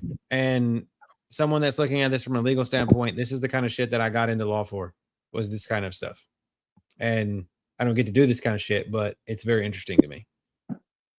And so I wanted to read the 3-page injunction because listening to what basically someone that was brought in from the outside that really just didn't care and wanted to be over and done with it quick. Mm-hmm. And he's like, basically the judge was like, fuck you to the NCAA. We don't like you. Nobody fucking likes you. Nobody likes you. We don't like you. And we've been posturing, athletes have been posturing away from the NCAA for the last, I would say 5 years to the last decade. We're trying to shit on the NCAA as much as possible. And I feel like this is a pretty damning thing to happen. I agree with that. So Mark, go ahead. All right. I agree with Cody said. See, when we talked about it, the injunction wasn't there. Everything that just happened, it sounds like Cody just said. It's a big fuck you to the NCAA. I agree with that. And what you think, Nick? I understand, like, as far as the gambling thing or whatever, but at the end of the day, the NCAA is full of shit. They've been full of shit for years. So it's like, whatever they take their L's, even if it's not like, even though it may be morally right for him to like not be able to play again and all that shit, but the NCAA has done at these college athletes so wrong since like the 80s. You feel what I'm saying? So it's like, whenever you get a victory against the NCAA, I'm all for it. Fuck them. And the Big 12, they're talking about Brett Yormark. Yeah. He's going to be biased as fuck here. You want to know why he's going to be biased? Because he is the head of the Big 12, but he also went to the University of Indiana. So talk about someone that could be biased and just say to Sorsby, hey, we can rule you ineligible, which again, this is going to go back and forth. And the whole fact of the matter is that they could take this to court, but no one's going to hear this shit till February, like Pete Thamel said. No one's going to hear this by at that point, Sorsby's going to be like, fuck that. I'm gone. I'm done anyway. I'm headed to the league. And yeah. That date is 2 weeks after the college football after 2 weeks after the Natty. So they know what they were doing, getting this injunction in. Like I always find it funny when the NCAA makes themselves look stupid. But everybody who's getting mad over this whole you broke the one cardinal rule about gambling. I mean, what did y'all expect was going to happen when y'all got in bed with all these gambling companies? Yeah. Bingo. What did y'all think was going to happen? Yeah. Prize Picks, FanDuel, Underdog, DraftKings, name it. What did you think was going to happen? Mm-hmm. Y'all think they were just going to vote? Y'all think they were just going to bet on other sports? They were just going to bet on water polo, huh? That's hate. I mean, and you got to think about it like this. Or anything. Come on, the shout out to Cody Campbell, who is the AD down at Texas Tech.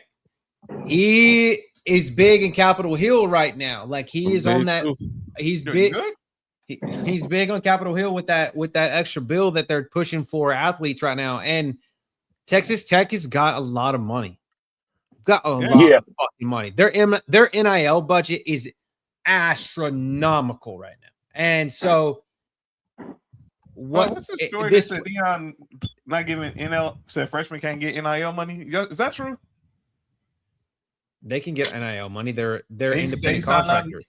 He's not letting freshmen on Colorado get NIL money. What? That's the story. Now Deion cotton pot man. All right, go ahead. Must be the money. Man, that's the irony in that. You make a song like that, you over there counting people's pockets. That's hate. So speaking of with the Big 12, like Cody's bringing up Big 12 Commissioner Brett Yormark, it was his quote today. We had a thoughtful and productive conversation with our athletic directors today, and we continue to work through the broader implications of the situation. Many of our athletic directors voiced their opinions. We will continue to have an open and honest dialogue amongst the group, and until there is something to report, these conversations will remain within the conference. Now you got the Big Ten that's talking about they're sending out letters to their schools not to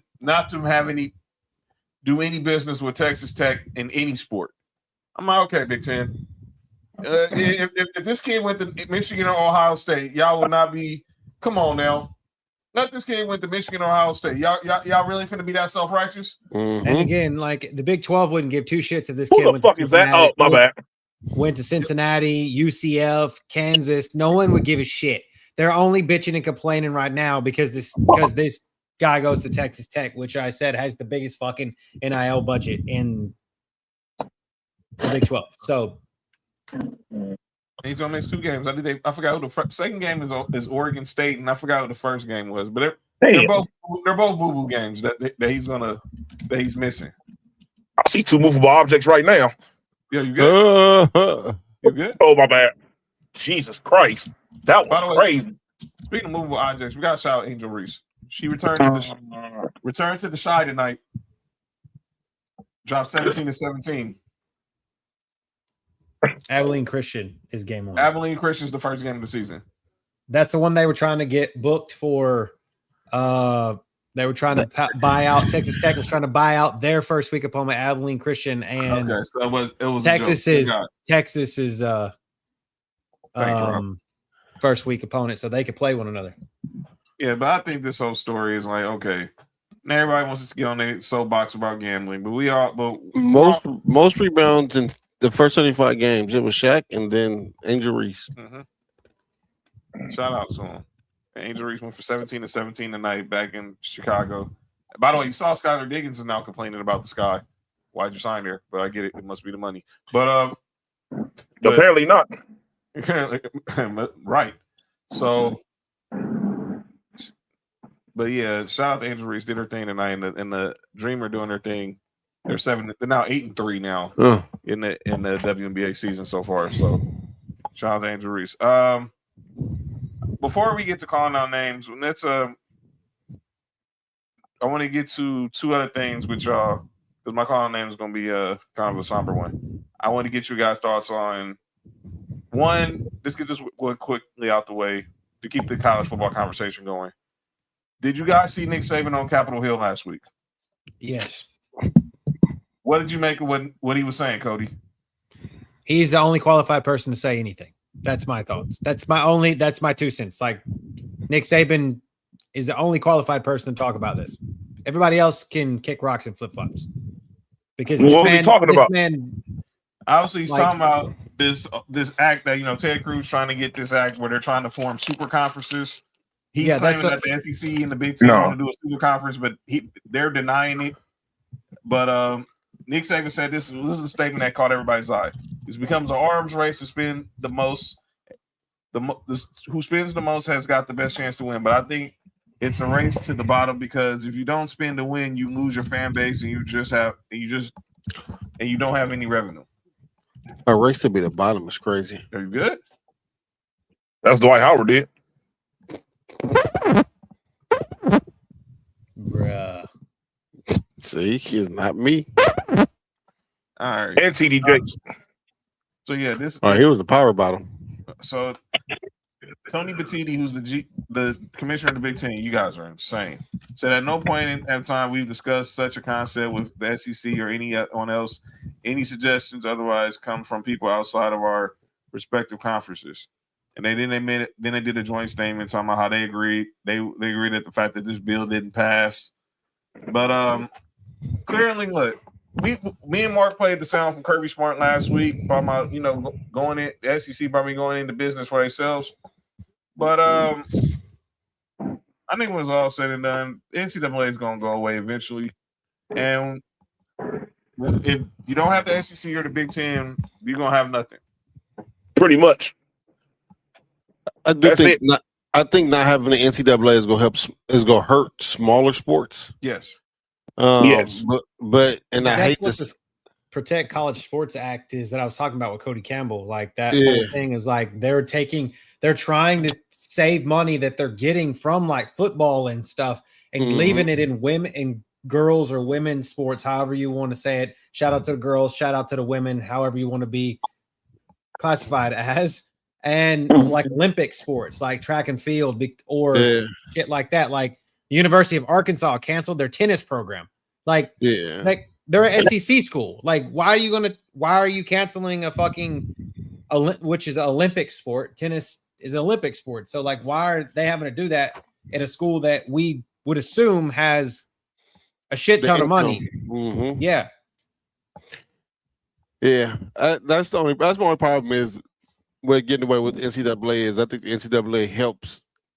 As much as I'm opposed to a lot of things the NCAA does, they help the smaller sports. And some of these smaller sports is helping some of these people, some of these young kids getting to college, man. You got some of these people getting scholarships, like you said, off tennis, off of water polo, off things like that. They getting these scholarships. And I think getting away from the NCAA is gonna hurt that a lot. It's gonna hurt a lot of these younger kids who can't get into 4-year universities. I think that's the only thing. And then getting away from it is gonna make the power stay powerful. You know, it's a capitalist society. I get it, but dog, college football and college basketball gonna reign supreme no matter what. All right, this Facts. second one. Let's go to the NFL right quick. 2 stories I want to get to. Then we go. Brandon Bean got fired? No. Oh, sorry, Mark. Dylan Gabriel got punk bitched out by Jared Verse. What? Well, yeah, I saw that. Dog, he didn't even ask me. Just start wearing a number in practice. Like, bitch, give me that number. Yeah, because what you gonna do, Dylan? Pretty much. You may not be on the team before the time the season starts. Get the fuck out my face. Y'all know how much shake this dude just said. He just basically said the dude got punked because his name is Dylan. Y'all don't see what Mark just did right there. Yeah, I know what he did. He said that dude got punked because his name was Dylan. Like, he's not dying on. You know what I'm saying? He said he's not Dylan. He's not dying on. Your name is Dylan, dude. All right. But let me get you guys' thoughts on this. Russell Wilson retired last week. Let's ride. Relax. And now the conversation was brought up about, is he a Hall of Famer? Why is there a question about him being a Hall of Famer? That is what I want to know too. Why? Like isn't he a 10-time Pro Bowler? 10-time Pro Bowler, 46,000. That's it right there. 46,000 career passing yards. I think over 300. I had the stats because they put his stats next to Matt Ryan. Now Matt Ryan's were better, but Russell Wilson has 10,000 Pro Bowls. 10,000 Pro Bowls. That's like LeBron's longevity. Okay, 10 Pro Bowls, 46,000 passing yards. My longevity. And I think 400 passing touchdowns, 331 passing touchdowns, 56 career rushing touchdowns, and obviously he played in 2 Super Bowls, won 1. But people were questioning, is he a Hall of Famer? Shout out to those who reverse cowgirl in the water polo. I don't like that because they're saying that based off of what happened like towards the end of his career, which is bullshit. Like that's whack. Like when he was playing and he was at his peak, the defense wasn't good no more. You feel what I'm saying? And like when the defense started getting good again, it was like he was on his last leg. You know, and he for sure was a top 5 quarterback at one point in the league, for sure, for like a long time. So I don't like that. I don't like that narrative about Russell Wilson. That shit is whack. I'm gonna say this, and this is gonna hurt a lot of people. But if Eli Manning is a Pro Bowler, is a Hall of Famer, well, we shouldn't even have no discussion about Russell Wilson's a Hall of Famer. And here's what yes. The tweet I found Friday, fellas. Me and Mark discussed it on the show. We're questioning if Matt Ryan's a Hall of Famer. Look at these numbers. Matt Ryan's 62,000 passing yards, 381 passing touchdowns, Rookie of the Year, MVP, Offensive Player of the Year, and a 4-time Pro Bowler. Wait, who questioned Matt Ryan being a Hall of Famer? That's 62,000 yards passing. It's crazy. Oh, I already knew that. I already knew Matt Ryan was the man. Dog, the year they went to the Super Bowl, I think they were like their offense was like the number 1 offense in the league. Yes. And I think if you look it up, they may have been like a top 6 offense of all time at that point. Like all time ranking, like you put their numbers up. I remember people talking about that, but everybody kept talking about the Cowboys that year because I think that was the year when they first got Dak and Zeke up over there. That was Dak and Zeke's rookie year. Dak went crazy. Everybody kept talking about the Cowboys. That's all you kept hearing. Let's play a game then. Let's play a game, okay. Cody. Okay. Uh-oh. Passing yards. All right. 40,239. There's 4 quarterbacks. Okay. You pick 2 of them that get into the Hall of Fame. 2 of them. All right, go. Okay, let's go. Okay. All right. The first one's quarterback record was 118, 63, and 4. Okay. The other one is 75, 68, and 1. The third one is 121, 80, and 1. And the fourth one is 124, 109, and 1. So their completion percentage was 54.6, 59.9, 64.6, and 65.6. If I'm not mistaken, that 121 and 80 and 64, that's Russell Wilson. You are correct. Okay, so your passing yards are 40,239, 32,382, then 46,966, and then 62,792. All right, for cheating purposes, I know the last 2 were Russell Wilson and Matt Ryan. Okay, there you go. Okay, the last 2 were Russell Wilson and Matt Ryan. Okay, so then I'm going to give you their passing touchdowns because you got 290, 194, 393, and 381. And then finally, I'm going to give you their rushing yards, which we know is one of them is going to be significantly lower than the other one. Okay. Rushing yards. One is career 17,777. One of them is 5,628. One is 55,000 or 5,500. Excuse me, 5,500, 5,628, 5,568, and then 1,539. Okay. So you get to pick. You get to pick 2 of them. You get to pick 2 of them. 2 of them. One's I already know one. I know who like to study. The third guy was Russell Wilson. Is Russell Wilson Matt Ryan? Is the first one Cam Newton? The second one is Cam Newton. The second one was Cam Newton. The first one is a Hall of Famer already. That's Troy Aikman, ain't it?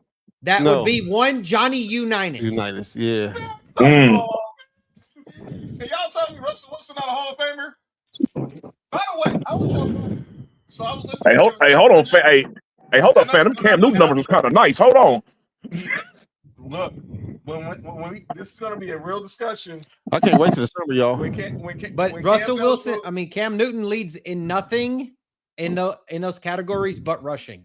He has the most rushing attempts, most rushing yards, and most rushing touchdowns, but does not have the most rushing yards per attempt. That would belong to Mr. Unlimited. Oh, yeah. But I think the other day I saw a list. I heard a list the other day on also 710. They had like the top 20 quarterbacks of like the last somehow all-time list. And somehow Unitas was on that top 20 list. Yeah, because he's got 3 championships, 10 Pro Bowls, 7 All Pros, 3 AP MVPs. Wait. The top 20 quarterbacks? Yeah, it was a list, and I want to see. Johnny Unitas is like the him and like what's his name? Otto Graham. Them motherfuckers is like they like the Bill Russell of football. They're going to be forced into every conversation when it talks about great players. I agree with that. For sure. Johnny Unitas' name is going to get brought up so much because he was very critical. First of all, he was very, very good when he played during that time. Let's not downplay him. But like he was very pivotal early on for like the development of the game. Like he was like I think he was like one of the first like big superstars. But with that being said, get the fuck out of here. You don't think Johnny I think both of them are. I think I agree that Russ and Matt Ryan are both. They're both Hall of Famers. Hall of Famers. Yes, absolutely. It's not even a discussion. You don't think Johnny Unitas is top 20 quarterback all time, Nick? Maybe. Probably like bottom. Like I got him at the bottom 15 to 20. I'm gonna keep it real. I gotta find that list. I heard Travis and DeMarco because I think that list also left Elway out somehow. Excuse me? Some list. Wait, what? Left Elway out of what? Wait. The best quarterback of the 90s was left out? I gotta find this list. Wait. Excuse me. Give me a Wait. I didn't. The best quarterback when, Nick? Of the 90s. Yeah, I said it. I hate saying that too.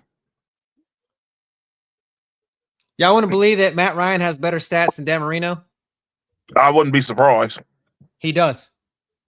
I wouldn't be so. Matt Ryan is very underrated because people don't talk about him as much because of Drew Brees. Except for passing touchdowns. Yeah, but I watch both of them play, and it's not close. Oh yeah, for sure. It's not close. I watch both of them. It's not close at all. And one did it in the running back heavy time. Oh yeah, Yep. And if he had a competent running back throughout his entire career, he probably could have won. No, if he had the year he won the Super Bowl, he had the worst defense in the NFL. A lot of people don't know that. Oh yeah, walked on for 5,000 yards. That's crazy. Wasn't he the first one to do that? Dan Marino might. Never mind, man. I might be on Dan Marino. This is not a Dan Marino love show right now, but because Dan Marino, best quarterback to ever win a Super Bowl. Not even close. Not even close. Best quarterback. Dan Marino is the most talented quarterback to ever walk on the NFL field. Arm talent. It's not even close. I thought you were saying I was wrong. I was just saying no. I'm just saying he's the best quarterback to never win a Super Bowl ever. Oh yeah. It's not even close for sure.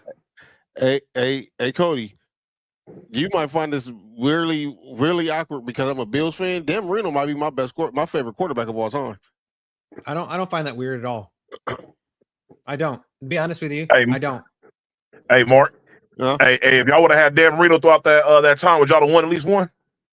No, because no.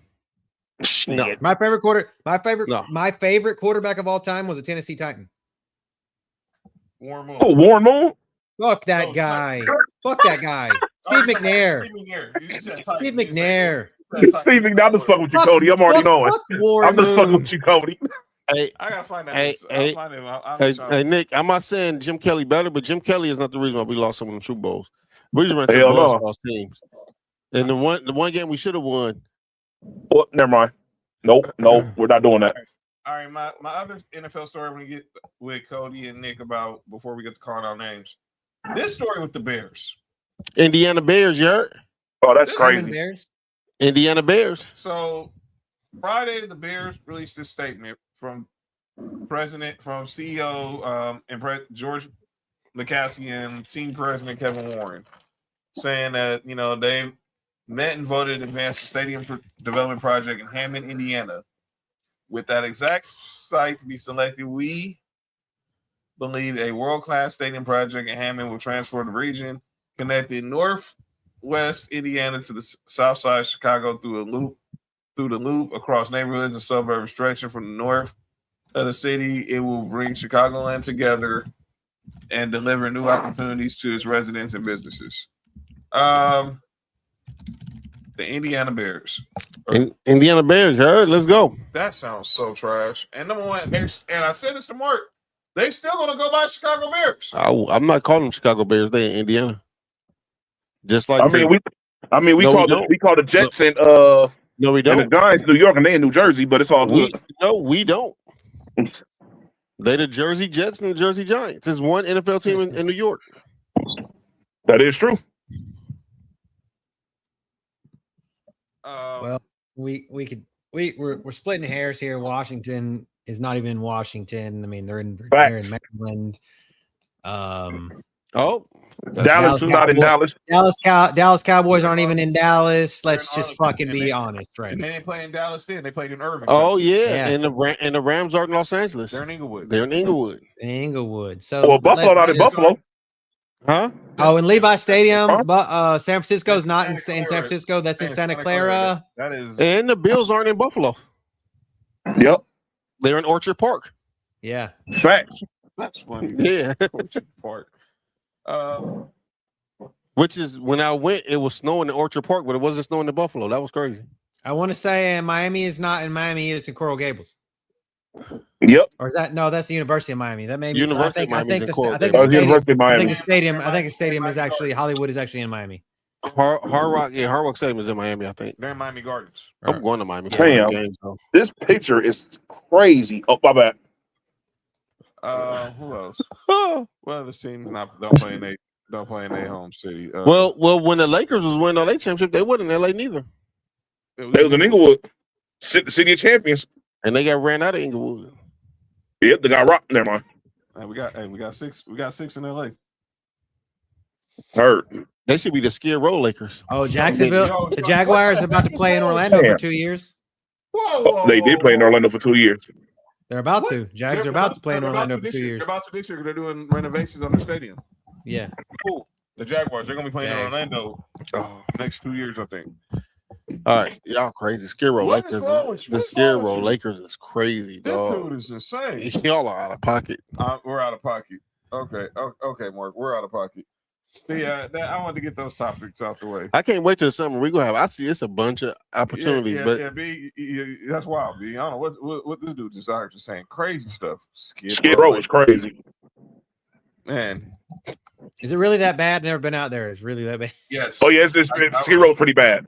I go out there every 5th Saturday of the month. Trust me. It's a reality check.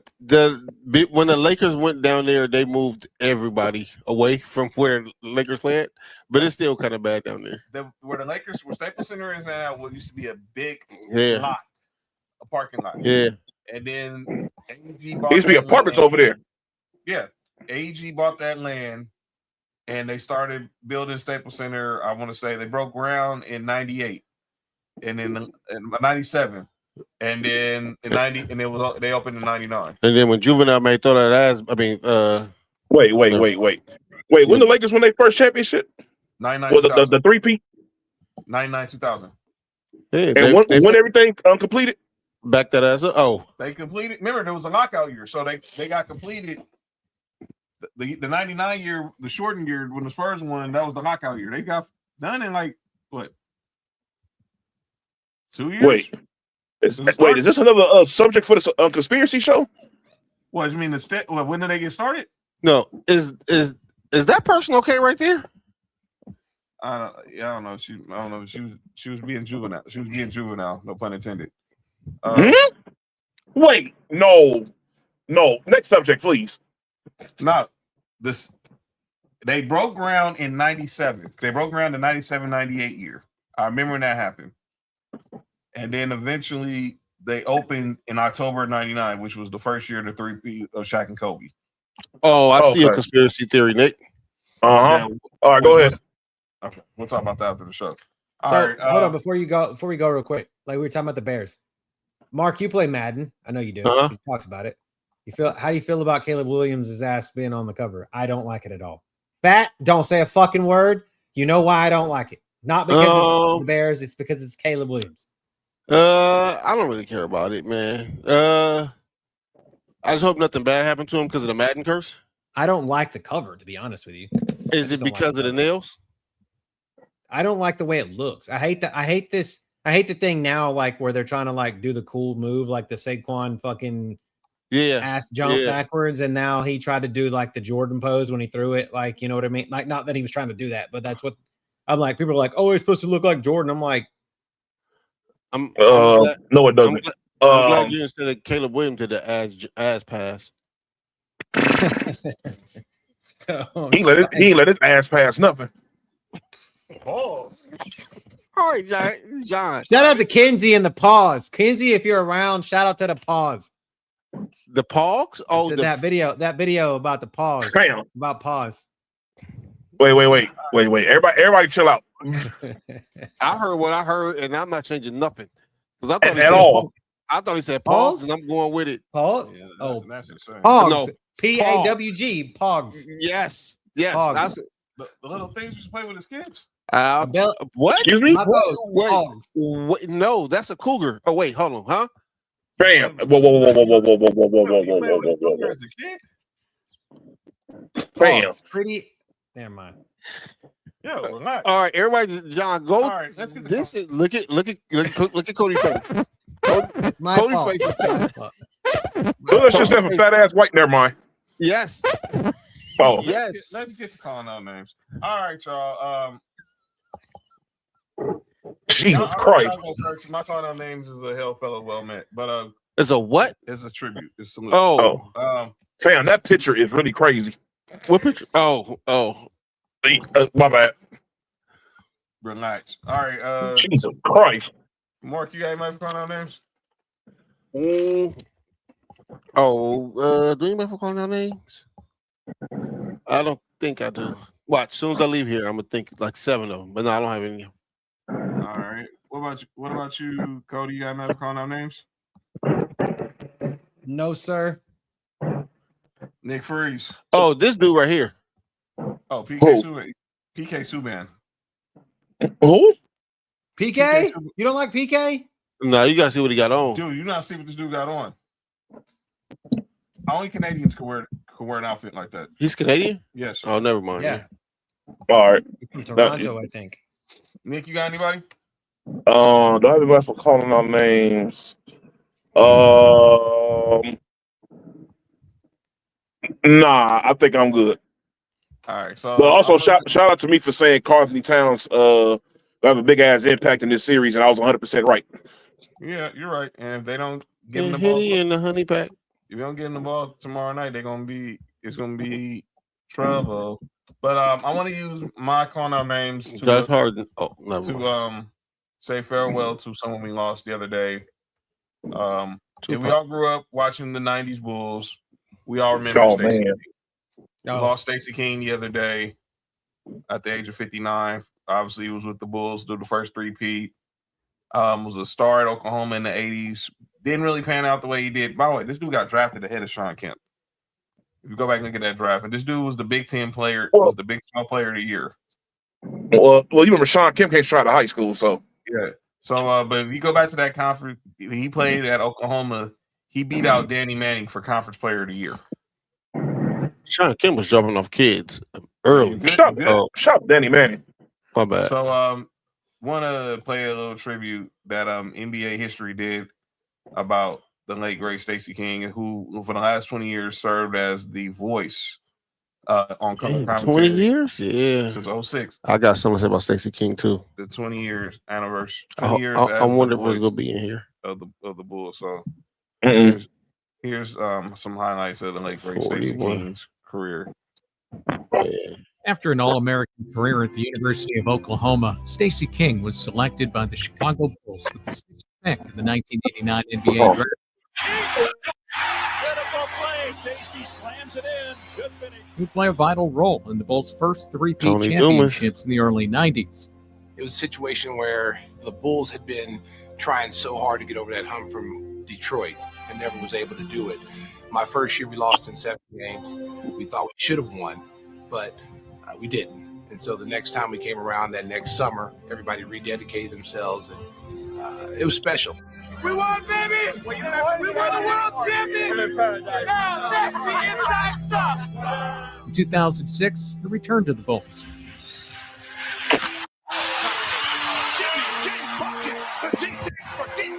Becoming a fan favorite as an analyst on TV broadcasts for nearly 2 decades.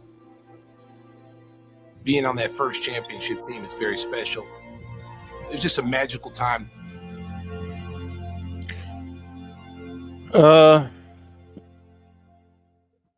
Rest in peace to Stacey King. The funniest thing the funniest thing I've ever heard about Stacey King is, I don't know if y'all seen it, John. I don't know if you're about to pull it up because you went right to it. I don't know. Oh no, you're not. And it's a video where somebody in the stands was wearing a fake Bulls jersey, and Stacey King was on his ass. Oh yeah. Hey, Stacey King was tripping. I don't know. Stacey King was going crazy, dog. Hey, Mark, I don't know if bro hit a bottle or something before that broadcast, but he was wilding. He was tripping. It seemed like it was a commercial break. He took like 3 shots and came back, and he came back, dog. He was tripping. That shit was funny. I can find it. But Stacey King, but rest in peace to Stacey King, man. Did they say what he died from? Right there. That's it right there. This is it. That's it right there. All right, so I'm gonna play this. So y'all know Stacey King. Stacey King is one of the best analysts. I tuned in the Bulls going through these dark times. They tuned in to hear Stacey's analysis. And he was very keep it real, and he was very funny. And this is the moment Nick was talking about: a Bulls fan in the stands wearing a fake Bulls jersey, And boy, did Stacy let this dude have it. This is post-pandemic. This is probably about 4 years ago. That might be. I'm not gonna lie. That looks a little bit like the one that you know, like that might you found that on the street vendor maybe. Like buy one get two free. Hey, No. you want this NyQuil Jordan jersey? It's got. It's like the Bulls. I'm like, it's like he might have made that at home. Hey, we're happy to represent, brother. We're happy to represent, team, baby. We're the Jordan. Mackle Jordan. Stop, man. Mackle Jordan. We got corral ourselves. Dog. That looks like an old Jordan. That dude had on the scap. Dog, that jersey was terrible. With like the raised, it had the raised lettering on it. That was the old Polity special. Bam. Dog, they was going crazy, man. That dude went to the Slauson. That dude definitely got that from the Slauson. Nah, man, Slauson got better quality than that. I was about to say, Slauson for sure got better quality than that. Hold on. We're not about to do that to the Slauson, dog. They got better quality. That was Broadway. This is my city. No, that was for sure Broadway swap meet before they closed it. Yeah. Oh yeah. That was definitely Broadway. You get the fresh whites. You know what I'm saying? But oh, Broadway's never mind. Broadway's the place we went to before we went to UCLA, huh? Me and you. Yeah.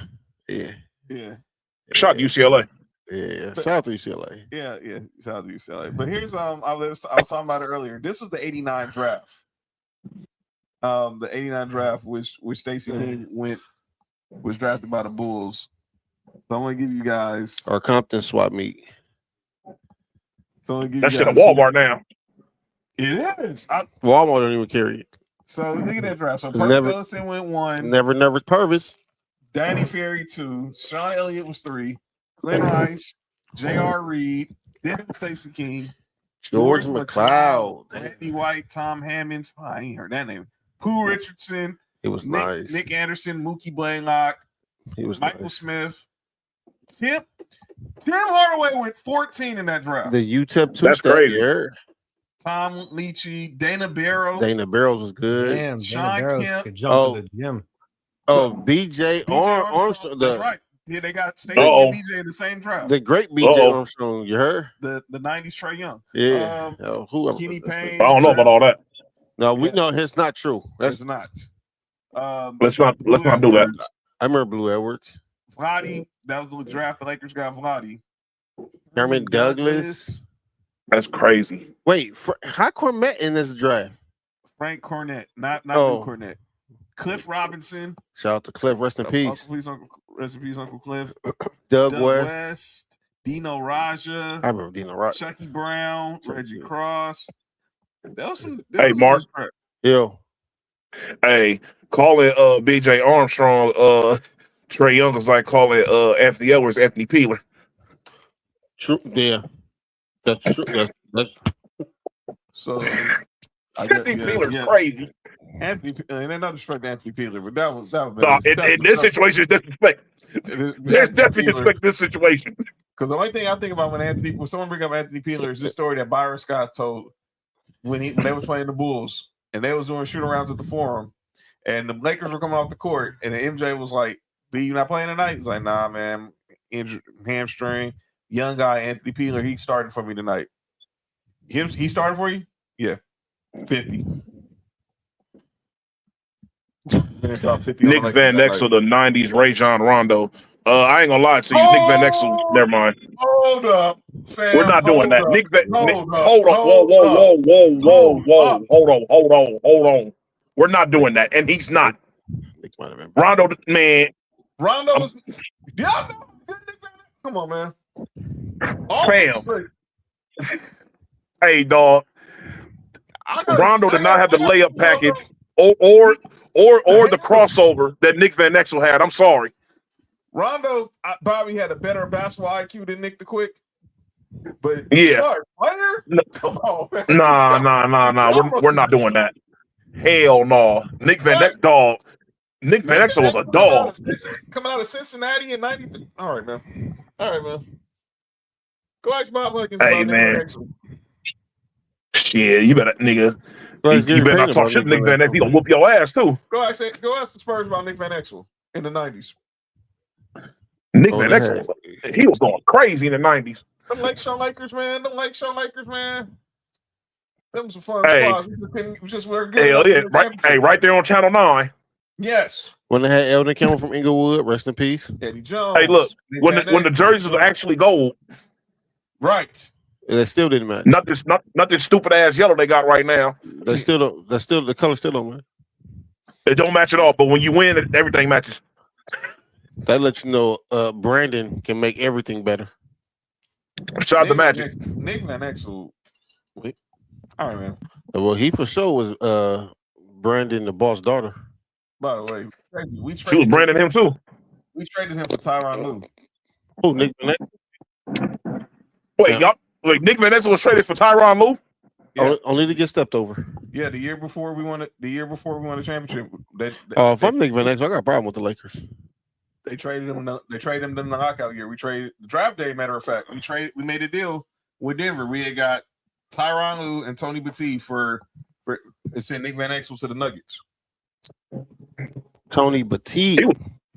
Damn, he was balling with the Nuggets too. Now that I'm thinking about it, god damn. Tony Batiste is a legit power forward, dog. I just want everybody to know that. Yeah. Yes. Yeah, we had that motherfucker. Hey, that motherfucker was strong as fuck. We had some Right. on that spot. We Come had on. him and we Let's go. had Mario Bennett, but we don't get up out of here. Mario Bennett and his name wasn't in it. Yeah, Mario Bennett used to be wild, man. Mario Bennett, he was in these streets. I thought that Mario Bennett was He was in at it. AC Green too. All right, we don't. Who did this? Oh shit! Speaking of being in it, we have a 69% discount off of Only John. Put this crap on. If you put this crap on if my you screen. just click that where the heck is this? This that barcode right there, this John, is- stop hating. This is false John, advertising. This is John. false advertising. John, stop hating. Everybody 69% off. That if you click on that code right there, it's Only John. Get that crap off my screen. And if they have an extra tier on there where Arizona State Mario Bennett. if you Sam. if you pay a little extra, you see the Vegas backstage footage. Yeah, you gotta put your ear to the. Never mind. You don't need a glass in the door. All right. Now we're So, moving. You I don't- grew you up don't listening need here to the streets. You don't need to And be a you cup. tell me if it's a pack of cigarettes getting packed or some Pootie Tang whip action. All right. And that's the show, boys and girls. Man, that's my, Wait, who was getting whipped? John? What? Oh shit! No, I Wait, wasn't. oh, wait, the noise. Never mind. Nah, that's false. Holy Hold up now. We're not gonna do that. Hey. We're not gonna do that. Accusations. These are not accusations. This is False accusation. And furthermore, Hey, John, what was being said? It was rumor was there was a naughty chair out there. No, I'll tell you this. He's been known to be quite the screamer. Hey, I'm gonna send y'all a picture what the chair look like. This is a AI reenactment of. Oh no! Uh oh! By the way, today is National Sex Day. By the way, 6/9. Go figure. On Tuesday. The John, cold you word is good, dog? crazy. All right, we get up out of here. Check me out tomorrow with these two people who are disturbing the comment section and trail on Sports View Wrestling. Who, Nick? No, not Nick. So what I do? Yep. Check Mark out Thursday, no rules, 8:00 Pacific on the gram. Him and Ill Will. And then me and Mark will be back Friday for Sports for You to recap game 4. Real quick, let's get your picks. What's the scenario tomorrow? Who wins game 4? What's the scenario? What? Oh, huh? That's Oh, you don't know about that. I don't. They had that as one of the best posse cuts ever. Scenario? Yep. All right. Nah, I'll tell you. Yeah. All right. I got the Knicks winning tomorrow. Like I said, Knicks are 6. I think they win tomorrow, but they're not winning in San Antonio. I said my original pick was Spurs in 6. I'm gonna say this. I'm picking the Knicks to win tomorrow. But if the Spurs win, It's trouble. It can get ugly for the Knicks. It can get ugly for the Knicks. What is wrong with you, dude? If a ball leg gives you handed, is it considered? All right, man. Hey, you ever think Stevie Wonder ate pussy? Dude, you don't gotta see the note. Okay. All right, man. Let me shut up. Spurs tomorrow. Got Spurs. Nick, who you got? Thank you, Cody. I got the Knicks winning. All right. So we'll be back on Friday to recap Game 4, look ahead to Game 5, and everything else. So make sure you hit that subscribe button for Sports for You. Think you ever accidentally licked the ass? Townhouse, Culture Class, Ballers and Briefs. Big announcement coming real soon for about and then about the summer, what we got planned for the summer. And then we'll be back. Basketball jerseys all summer. By the way, the World Cup is this week. It starts Thursday. Wait, where's the World Cup at? It's here. Out here. And US, Canada, Mexico, my guy. Time for me to get out of here. Go to go to your local establishment. They're gonna be having watch parties all weekend. No, don't go to your local establishment. I work at those establishments. Fuck y'all. Oh, my bad. That's my bad, Nick. Well, don't go to the one where Nick works. Go to the one that Nick works because there's somebody there that needs to leave. Hey, chill out. But that's saying go Mexico. USA. Well, I don't even know nothing about soccer, but I'll be watching. But enjoy the World Cup. Why she got ice on her shoulder? She wasn't shooting. Yo, that's hate, Mark. Who? Nothing. It's like a girl pulling a growing. Getting up out of here. Hey, know what Caitlin Clark did? We'll see y'all. All right, then, y'all got. Yeah, we gotta cut it. Yes, sir. Cody said cut it. You gotta look at Cody's face. No, you sure that was cut it or that was a scissors? A sign for scissors. Excuse me. Out of here. Wait. Peace out. All right. For you, from the coast to you. 3 LA minds talking what we do. From the streets to the stats, from the bar to the chat, sports for you. Yeah, we run it like that. Hit that link, lock that feed, John. Nick, all that you need. Sports for you. Every day, new seed. From LA roots to the whole world's league.